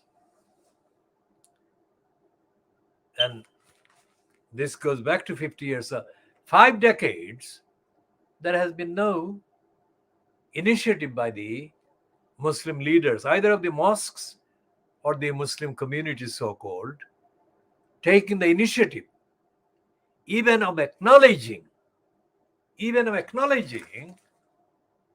that children are being sexually abused, targeted, and even raped by Muslims within the community, within the family networks.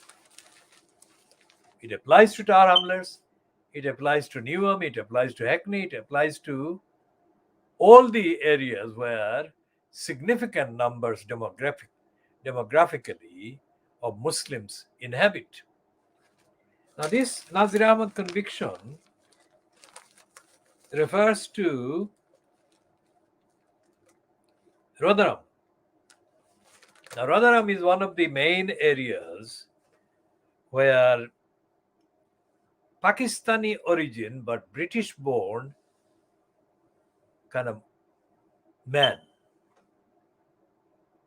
have been featuring in the gangs that have been grooming, according to reports, the mainly white girls, children, white girls, that is white children, for sexual exploitation, child sexual exploitation. They've been raped, they've been drugged, they've been prostituted, they've been pimped, they have been seriously, severely, mentally kind of violated. So add the role of this criminal, convicted criminal, Nazir Ahmad. If Nazir Ahmad himself,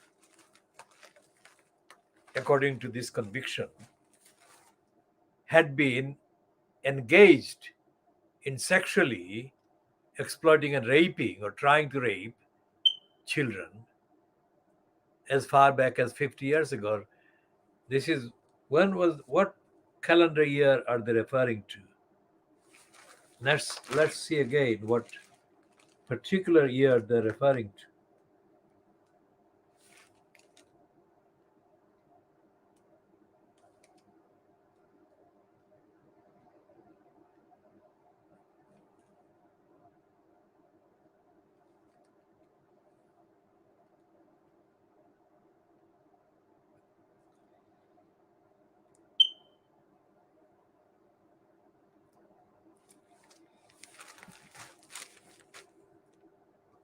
So they say 50 years ago, but the calendar year, what calendar year are they mentioning? I'm looking for a citation of that calendar year, and so far I haven't found it, but I shall check again.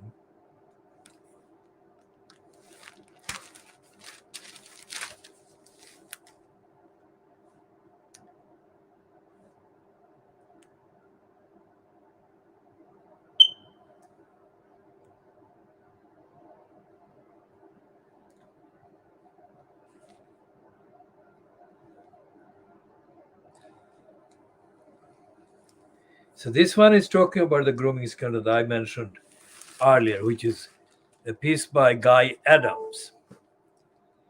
Sex assaults on women. A dangerous driver who killed a man. An anti-Semite. So how did he grace corridors of power for so long? That is what this piece is saying. Before going into the particular parts of the Guy Adams piece, let's remind anyone viewing this again of the fact that when the crooks in Tar Hamlers plotted to install Lutfur Rahman as the elected mayor on the London Borough of Tar Hamlers Council, they had on their list of celebrity Muslims, or rather celebrity endorsers of that plot, disguised as a Muslim community event or disguised as a Muslim community program to have an elected mayor. because that runs through most of the commentary, legal commentary in the ruling that is authored by Richard Morey, or at least which is published in his name, dated the 23rd of April 2015. Clergy, imams were kind of enrolled to give to the gullibles, Muslims, the quote, quasi religious kind of sermon, advice, order, brainwashing order that propelled them to vote for Lutfur Rahman, saying that it was a Muslim's religious duty to vote for Lutfur Rahman. Could it be the same Lutfur Rahman who was reported elsewhere as having been a fan of the alcohol called the Irish coffee or Irish tea? So a lot of criminality had been going on within the quote Muslim community, so-called, where there was absolutely no adherence to the principles of Islam.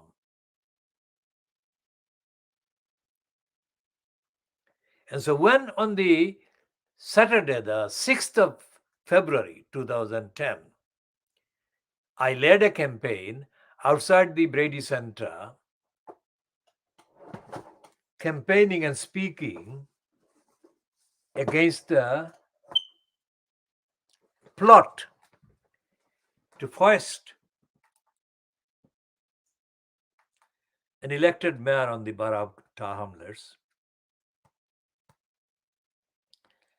I was approached by George Galloway, who was still a member at the expense of the Bethnal Green Bow constituency, just about another 4 months,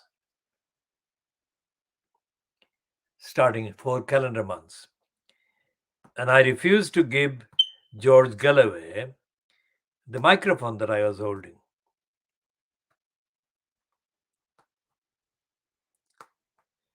And Galloway's completely false, untruthful, unfounded assumption in asking me to give him the microphone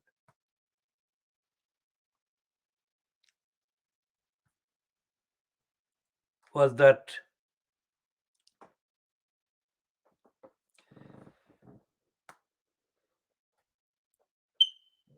I would give him the microphone. And I never gave him the microphone.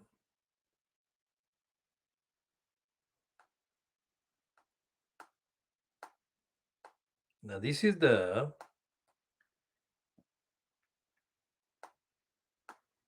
Bangilar campaign that I set up.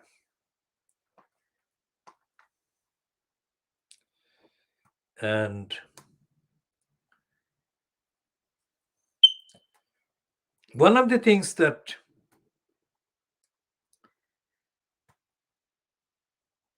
played a very serious part in my decision to oppose the elected mayor, one of the things, not the only thing, was that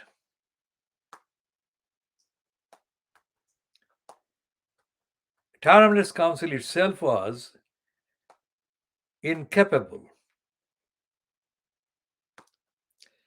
Tower Hamlets Council was incapable of monitoring the behavior of anyone in the post, either as the leader of the council or as was being promoted as the elected mayor, executive mayor. And this was based on the evidence of the council, since it became operational in April in April 1965. As I said yesterday, there is no evidence the Tower Hamlets Council has behaved in the slightest as a democratically accountable, honestly run local council. So from 1st of April 1965 up to now, and up to the 6th of February 2010, there was no record. And there has been no record since that time. Now, all the failures of the Tower Hamlets Council as a council delivering its duties to out to the people in the borough, of course, highlighted by things like the council's continuing negligence and failure to do the safeguarding children duties owed to the 4 girls from the Bethnal Green school. One of the girls, the first girl that was groomed by the Sisters Forum from the London Muslim Centre base, East London Mosque base, was Sharmina Begum. Sharmina, not Shamima. Sharmina Begum or Sharmima Begum,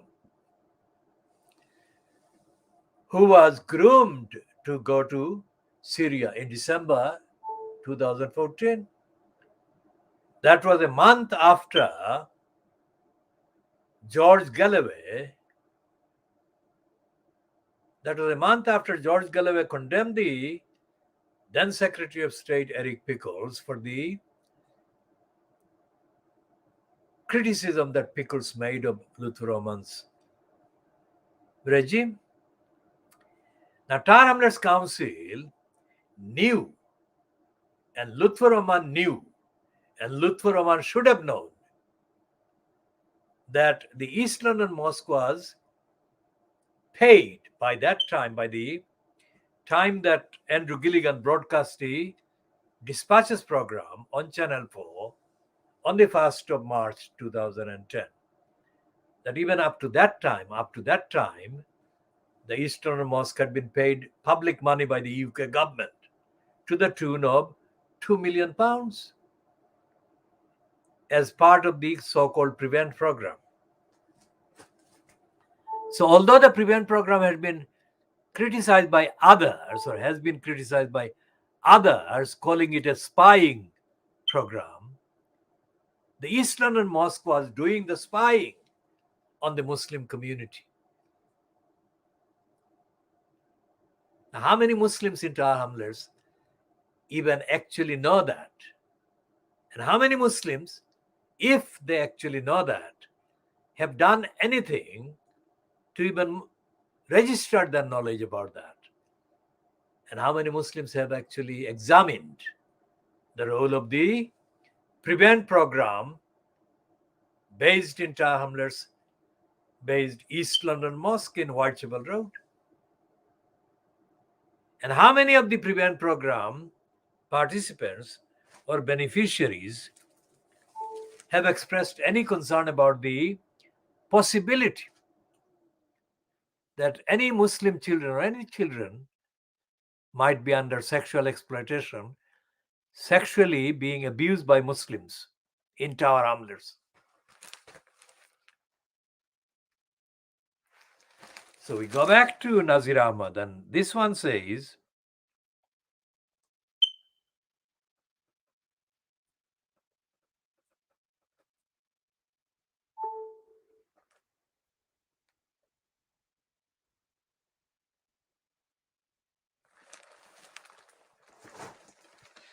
so he says that in late 2020, the outwardly respectable community leader, that is Nazir Ahmad, who had been ennobled, that is, who had been put on the House of Peers with great fanfare by Tony Blair, was forced to resign from the House of Peers in disgrace after being found on the balance of probabilities to have sexually abused a young woman. Now, that was in 2020, not 2022.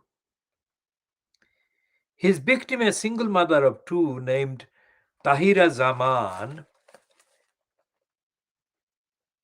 was one of several whistleblowers who had bravely contributed to a 2019 BBC Newsnight report that accused the married father of three of routinely using his parliamentary position to pursue sex with highly vulnerable women.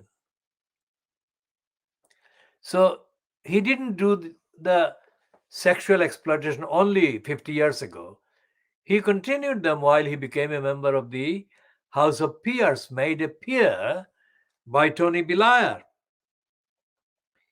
In 2017, Miss Zaman suffered from depression and anxiety, contacted Ahmad's parliamentary office after being exploited by a Muslim faith healer.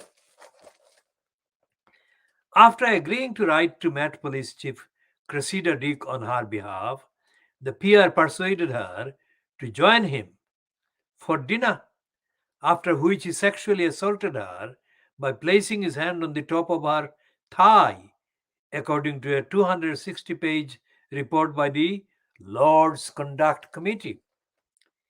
A couple of months later, Ahmad asked Miss Zaman to attend a meeting at his East London home. So this criminal actually has a home in East London. He made her a cup of tea, which she believes was spiked with a drug, an allegation he denied, before, as the report put it, sitting on her lap and telling her he was sexually aroused.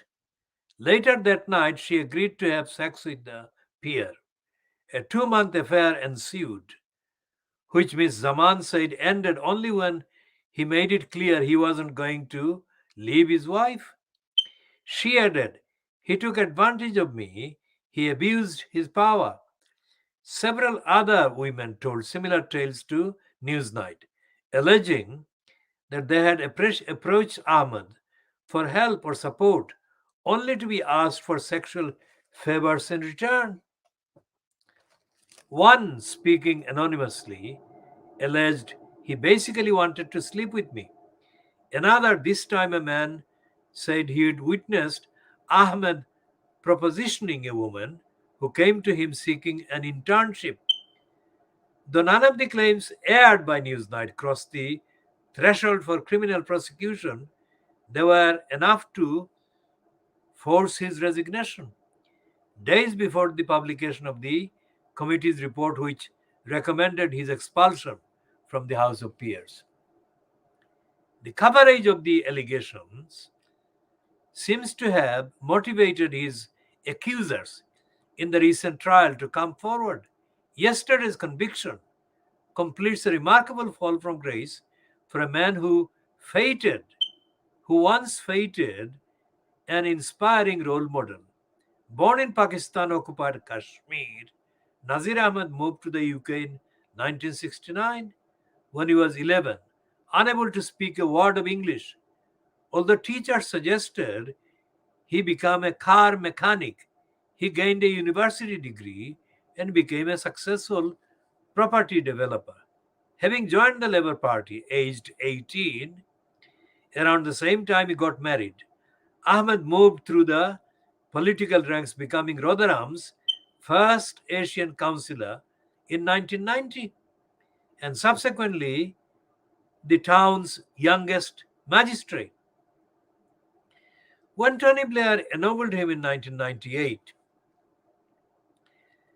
he became the third Muslim life bearer at the tender age of 41.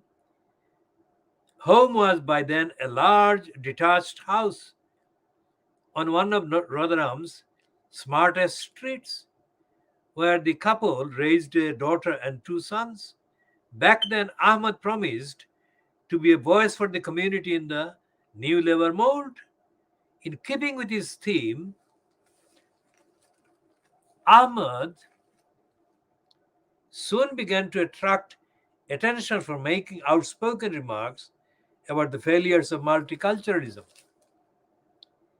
In the early 2000s, for example, he criticized the wearing of the face veil, that is the burqa, campaigned against forced marriage, and called for mosque sermons to be delivered in English to aid integration. After the 9/11 terror attacks in 2001, he also called on British Muslims to confront all those who preach hatred.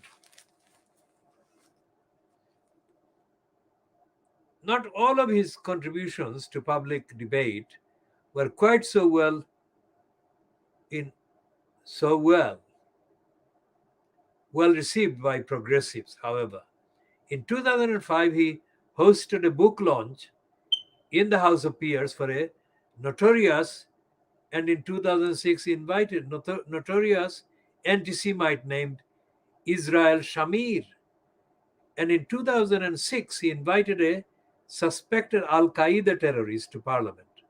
In 2007, Ahmad described a knighthood awarded to Salman Rushdie, author of these satanic verses, as an insult to Muslims, saying Rushdie had blood on his hands.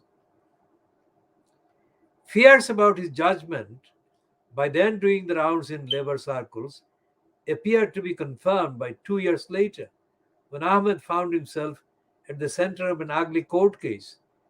He was convicted of dangerous driving after a Jaguar plowed into the back of a stationary car on the M1 near Sheffield, killing its driver, Slovakian Martin Gomba, 28. Police investigators found Ahmed had sent and received 5 lengthy texts while driving at up to 60 miles per hour on the motorway. The last was sent minutes before the crash. So this is a criminal, comprehensive criminal.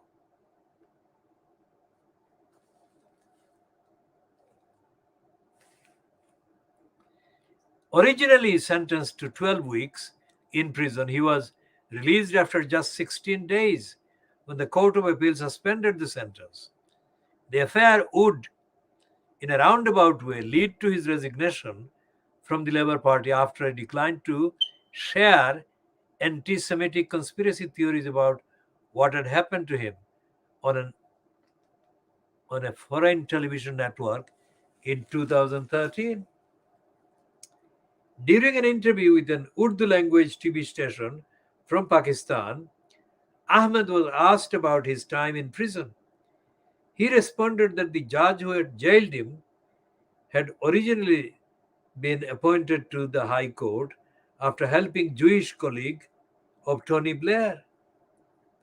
Ahmed then blamed the length of his sentence on pressure placed on the courts by Jews who own newspapers and television channels and wanted to punish him for supporting the Palestinians in Gaza. Although he issued a groveling apology when the racist remarks emerged, he was summoned by Labour's National Executive Committee.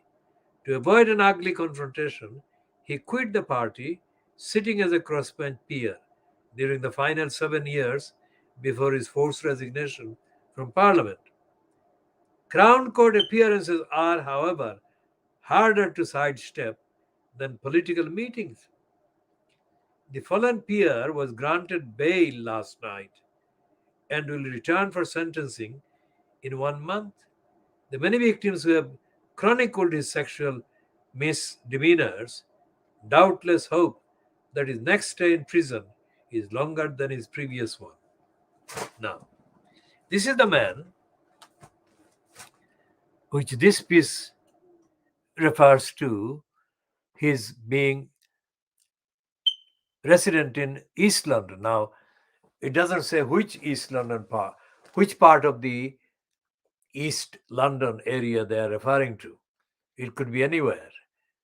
But essentially, this was the man who was repeatedly kind of invited by Lutfur Rahman's kind of group to do walkabouts and do platform speaking for the cause of the post of mayor. On 6th of February 2010, he was there on the platform in the Brady Center. At that time, it was the plan to promote Lutfur Rahman as the first executive mayor. And later, in a later election, probably the 2018 election, mayor election in Tower Hamlets, at which Ohid Ahmed, who was Lutfur Rahman's deputy mayor, before Lutfur Rahman was ousted in April 2015, Ohid Ahmed stood as a candidate for mayor in the London Borough of Tower Hamlets. And as part of the Ohid Ahmed candidacy, or as part of the propaganda for Ohid Ahmed's candidacy, the same Nazir Ahmed was promoted by Ohid Ahmed's social media propaganda. Now that was in 2018, which was years after Nazir Ahmed was convicted of dangerous driving and was sent to prison. So the question is, why did Ohid Ahmed invite the convicted criminal?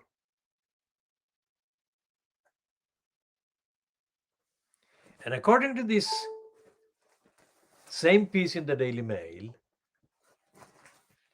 well, we're going by the factual aspects of this, not the Daily Mail's agenda. The Guy Adams piece.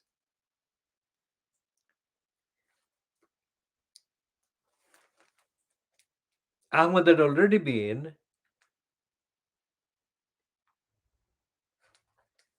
known about as a sexual abuser of people,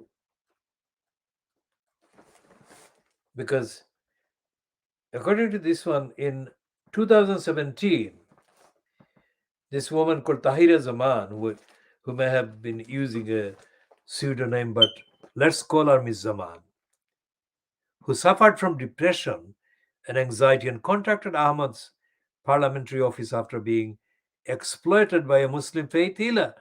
Now, she was seeking help from another sexual exploiter, Muslim.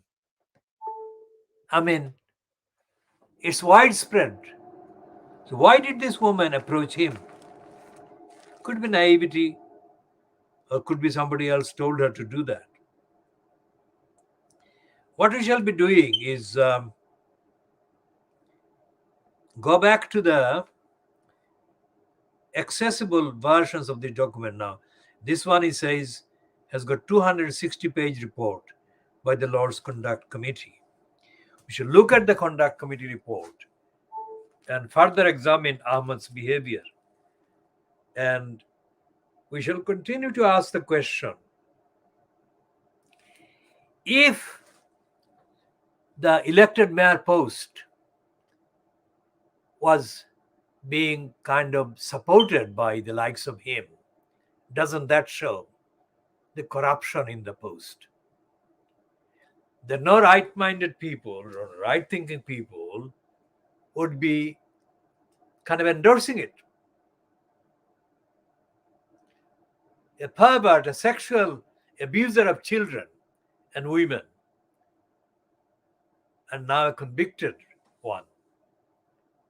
Nazir Ahmed and his conviction and his career should serve as evidence that as a whole, Muslim community in the UK, the ordinary people, ordinary members in the community are being let down, betrayed, and ill-served by the so-called leaders.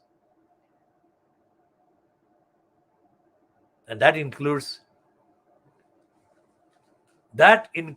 those Muslims who are installed in positions as, for example, positions in the East London Mosque.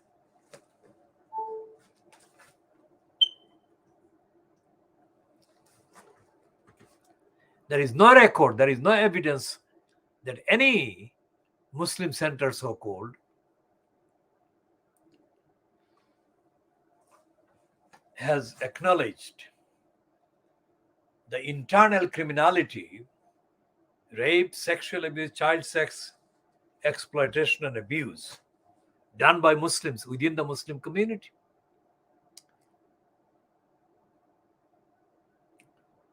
Which means that Muslims are, in the main, these leaders, in the main, and those that support these leaders and promote them,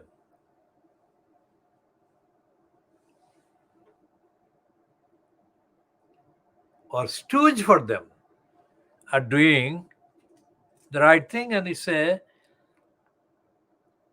essentially, it's a criminal network of, quote, Muslim named leaders.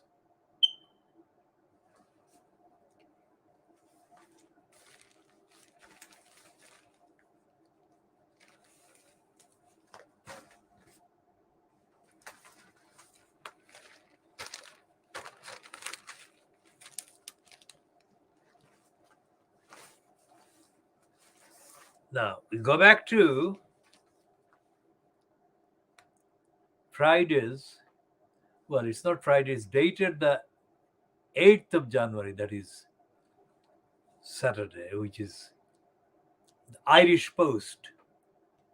Irish Post says that it has been the voice of Irish community in Britain since 1970.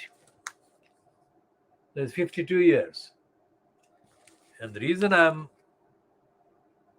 putting this before the camera is the heading, the year of our language, that is the Irish language. And this is not a very deeply thoughtful piece, but contextually it is important as a reference. And it says that the President of Ireland, that is the Republic of Ireland, has called on its people to renew their relationship with their native tongue this year as the Irish language achieves full working status within the European Union. Irish Gaelic now has full official and working status in the EU institutions, putting it on par with all the other official languages of the European Union. So that is true, and that will happen. But the piece doesn't actually go in depth into the reason why the Irish language is only now being kind of referred to in that way. The language is being used at this time. What happened to hundreds of years? Which takes us back to tar hamlets and to the article by Leslie Garner in the Sunday Times on the 2nd of December 1973, in which Leslie Garner attacked the Siloti language and the Siloti speaking people. Now, Siloti language and Siloti language speaking people in 1971 in the UK, in the rest of the world, outside of Bangladesh or outside of then East Pakistan, were the largest group of people speaking one language. And Siloti language speakers in 1971 were the ones that took the leading part, the main substantial part, during the whole of the 9 months in supporting the cause of Bangladesh and in attacking the attacks on East Pakistan by the military Pakistan army. My father was one of the organizers of the support for Bangladesh in 1971 in London.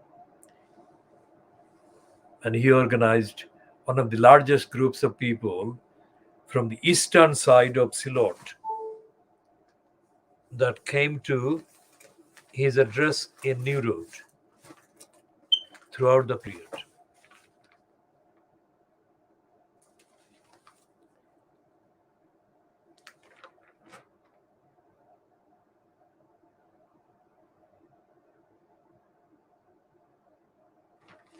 Okay, so we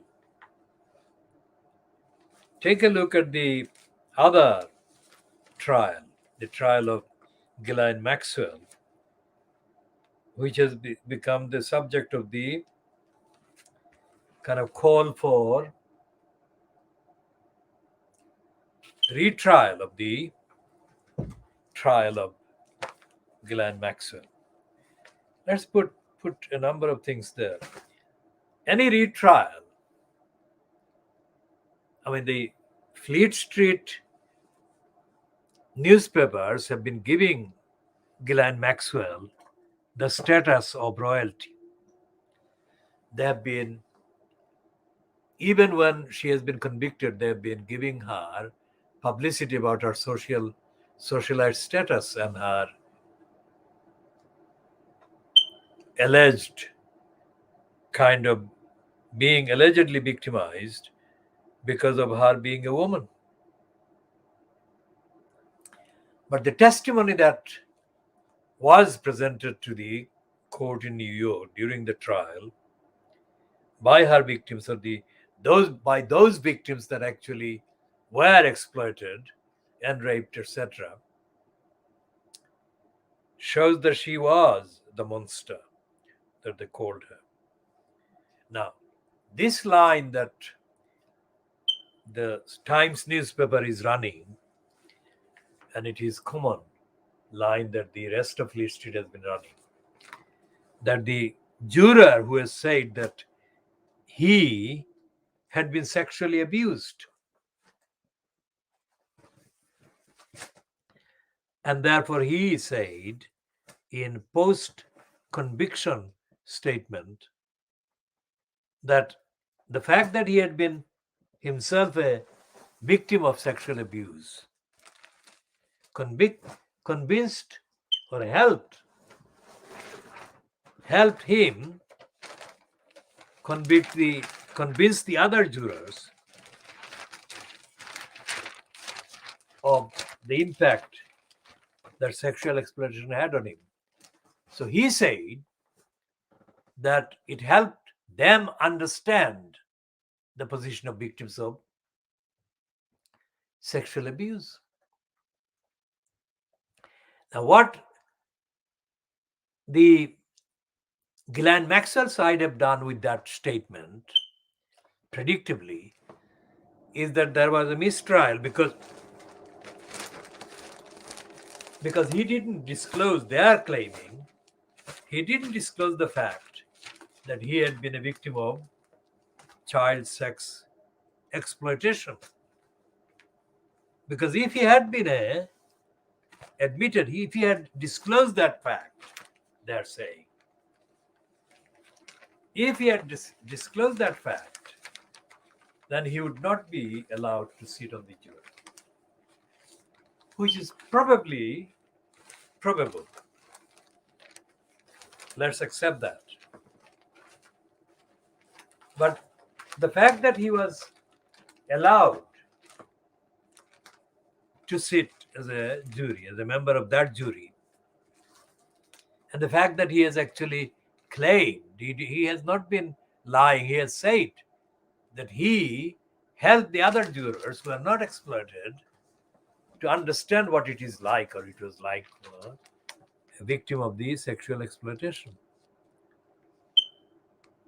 Now, all of that accepted still doesn't mean that having a retrial, if one is actually held, will exonerate Ghislaine Maxwell of her crimes. Whatever the composition of the new retrial cannot hide the evidence and cannot forget the evidence.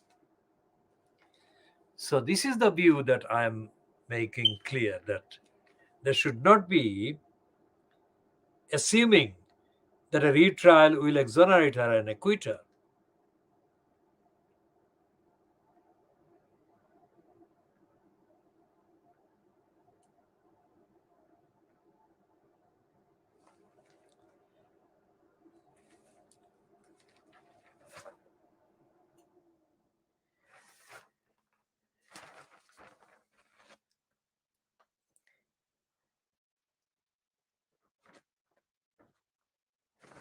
So we shall put that at that point and we shall wait to see what happens next. Now, there is a piece on page 2 of the Times of Friday, the 7th of January 2022, where it reports Johnson attacking vaccine refuseniks who spread mumbo jumbo.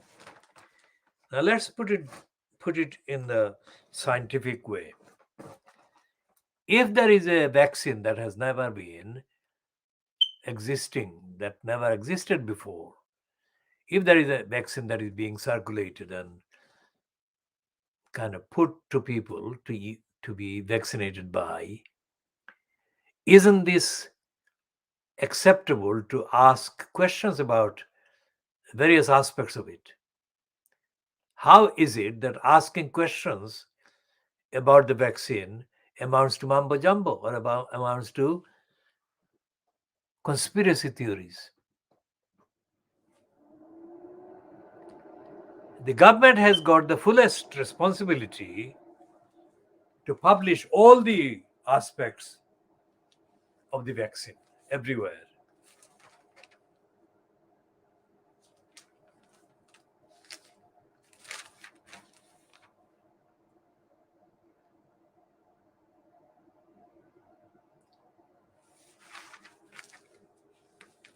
And let's put it on the record about Johnson and Kerry Simmons.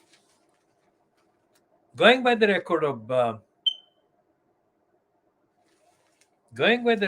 of Johnson in terms of marriages and weddings, Johnson, his first wife, he left his first wife, divorced, and then he divorced his second wife, who is Marina Wheeler, and Kerry is his third wife. There is absolutely no guarantee that Kerry will be his last wife.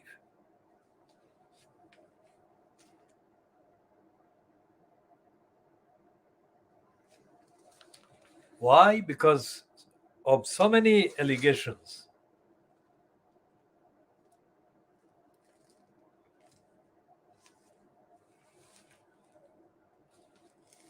There are enough allegations about their relationship in terms of her interfering with his government that can only increase.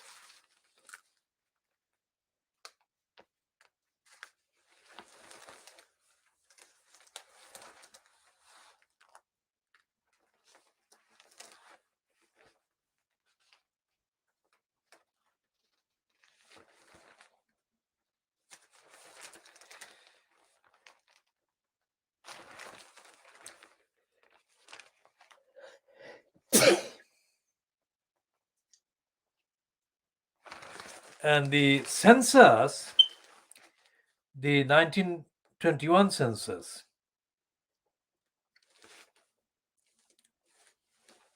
that's what they're saying, reveals a nation at war with its leaders.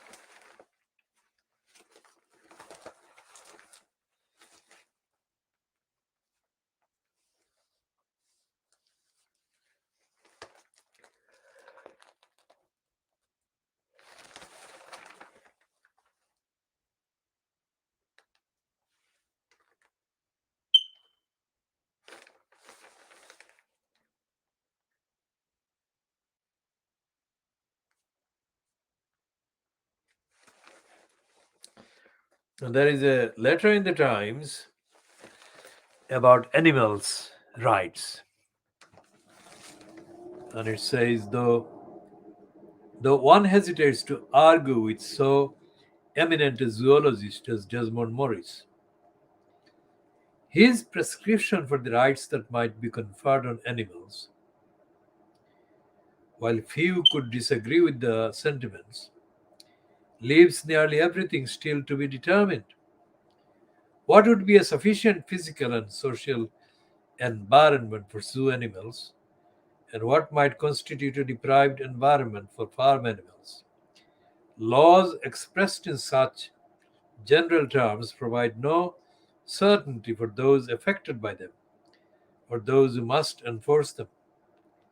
They leave everything to be fashioned by pressure groups taking their cause to the courts.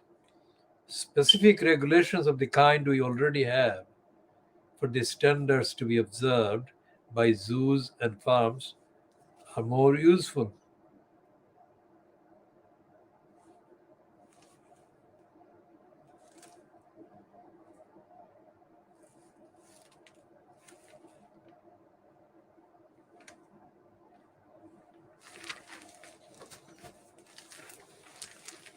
Now, there is a letter from the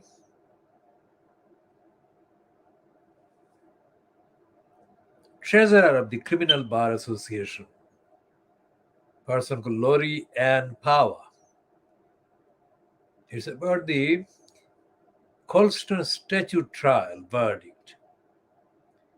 The government is right to maintain that criminal damage remains an offense, and we, the electorate, are right to insist on maintenance of our democratic right to be tried by a jury in criminal cases such as these. Barely a year ago, both main political parties contemplated removing the right to a jury trial for many either were offenses. The possibility of judge only trials, accompanied by two lay magistrates, as a means of tackling a growing case backlog, was also considered. Both these cost saving ideas would compromise justice. The Colston verdict is proof that juries bring a collective wisdom and objectivity to cases, not just in the more routine cases, but in the most factually and legally complicated ones. As the Lamy review into the criminal justice system highlighted, a jury of 12 remains essential to preventing discrimination and prejudice, bringing together local people from different socioeconomic backgrounds and reflecting our multi-ethnic and multicultural society.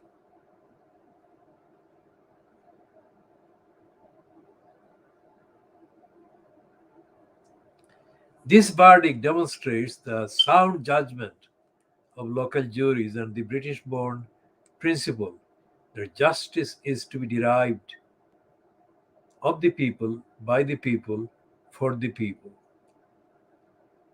Now, this is a racist letter, although it refers to David Lamy's review. It is a racist letter because it says British born. This whole thing is a confection based on the American born, by the people, for the people, the Lincoln's, Abraham Lincoln's kind of statement.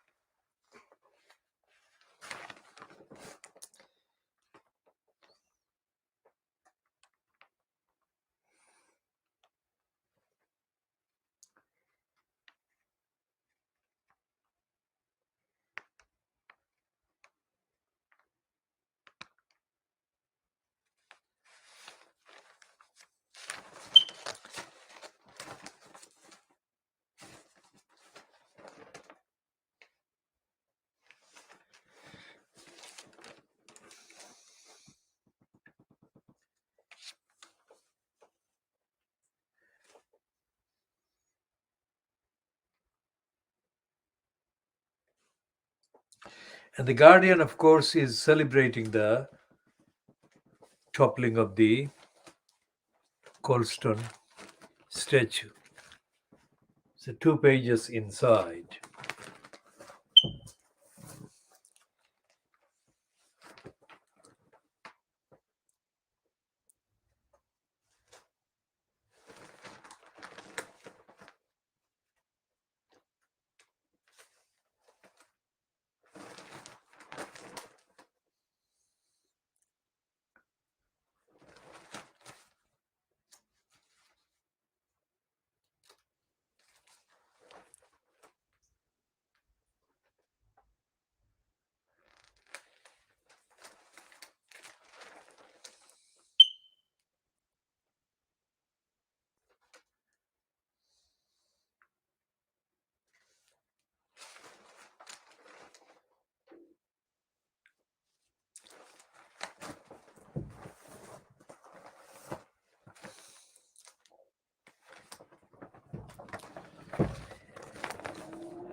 So there is this report leading the Financial Times of Friday, the 7th of January 2022, with the speech that Biden gave on the anniversary of the Capitol riots on the 6th of January 2021.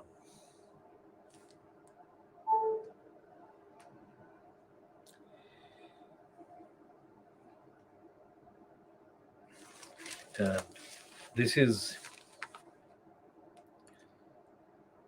Biden fears threat to democracy 1 year on from Capitol assault. And we shall be talking in due course about democracy under threat.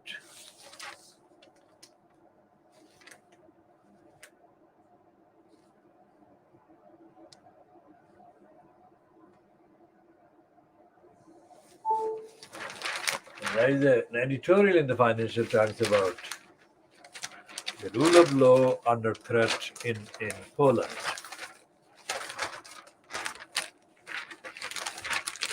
And it says,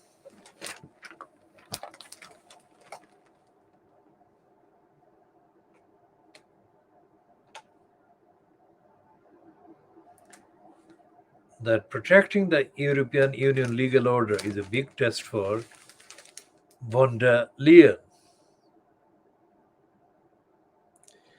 And it ends with the paragraph, Poland's government will relish a clash with Brussels and complain it is the victim of the EU overreach.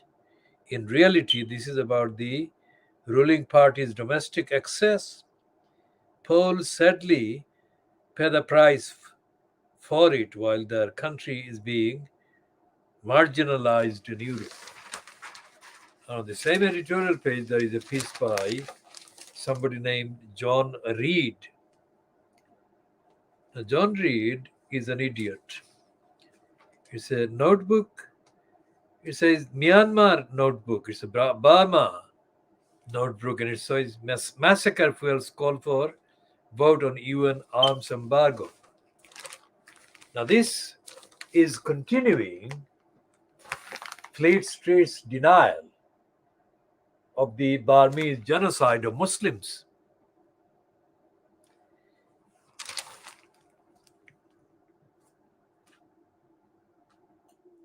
And it doesn't mention the Rohingyas. And that gives away the game.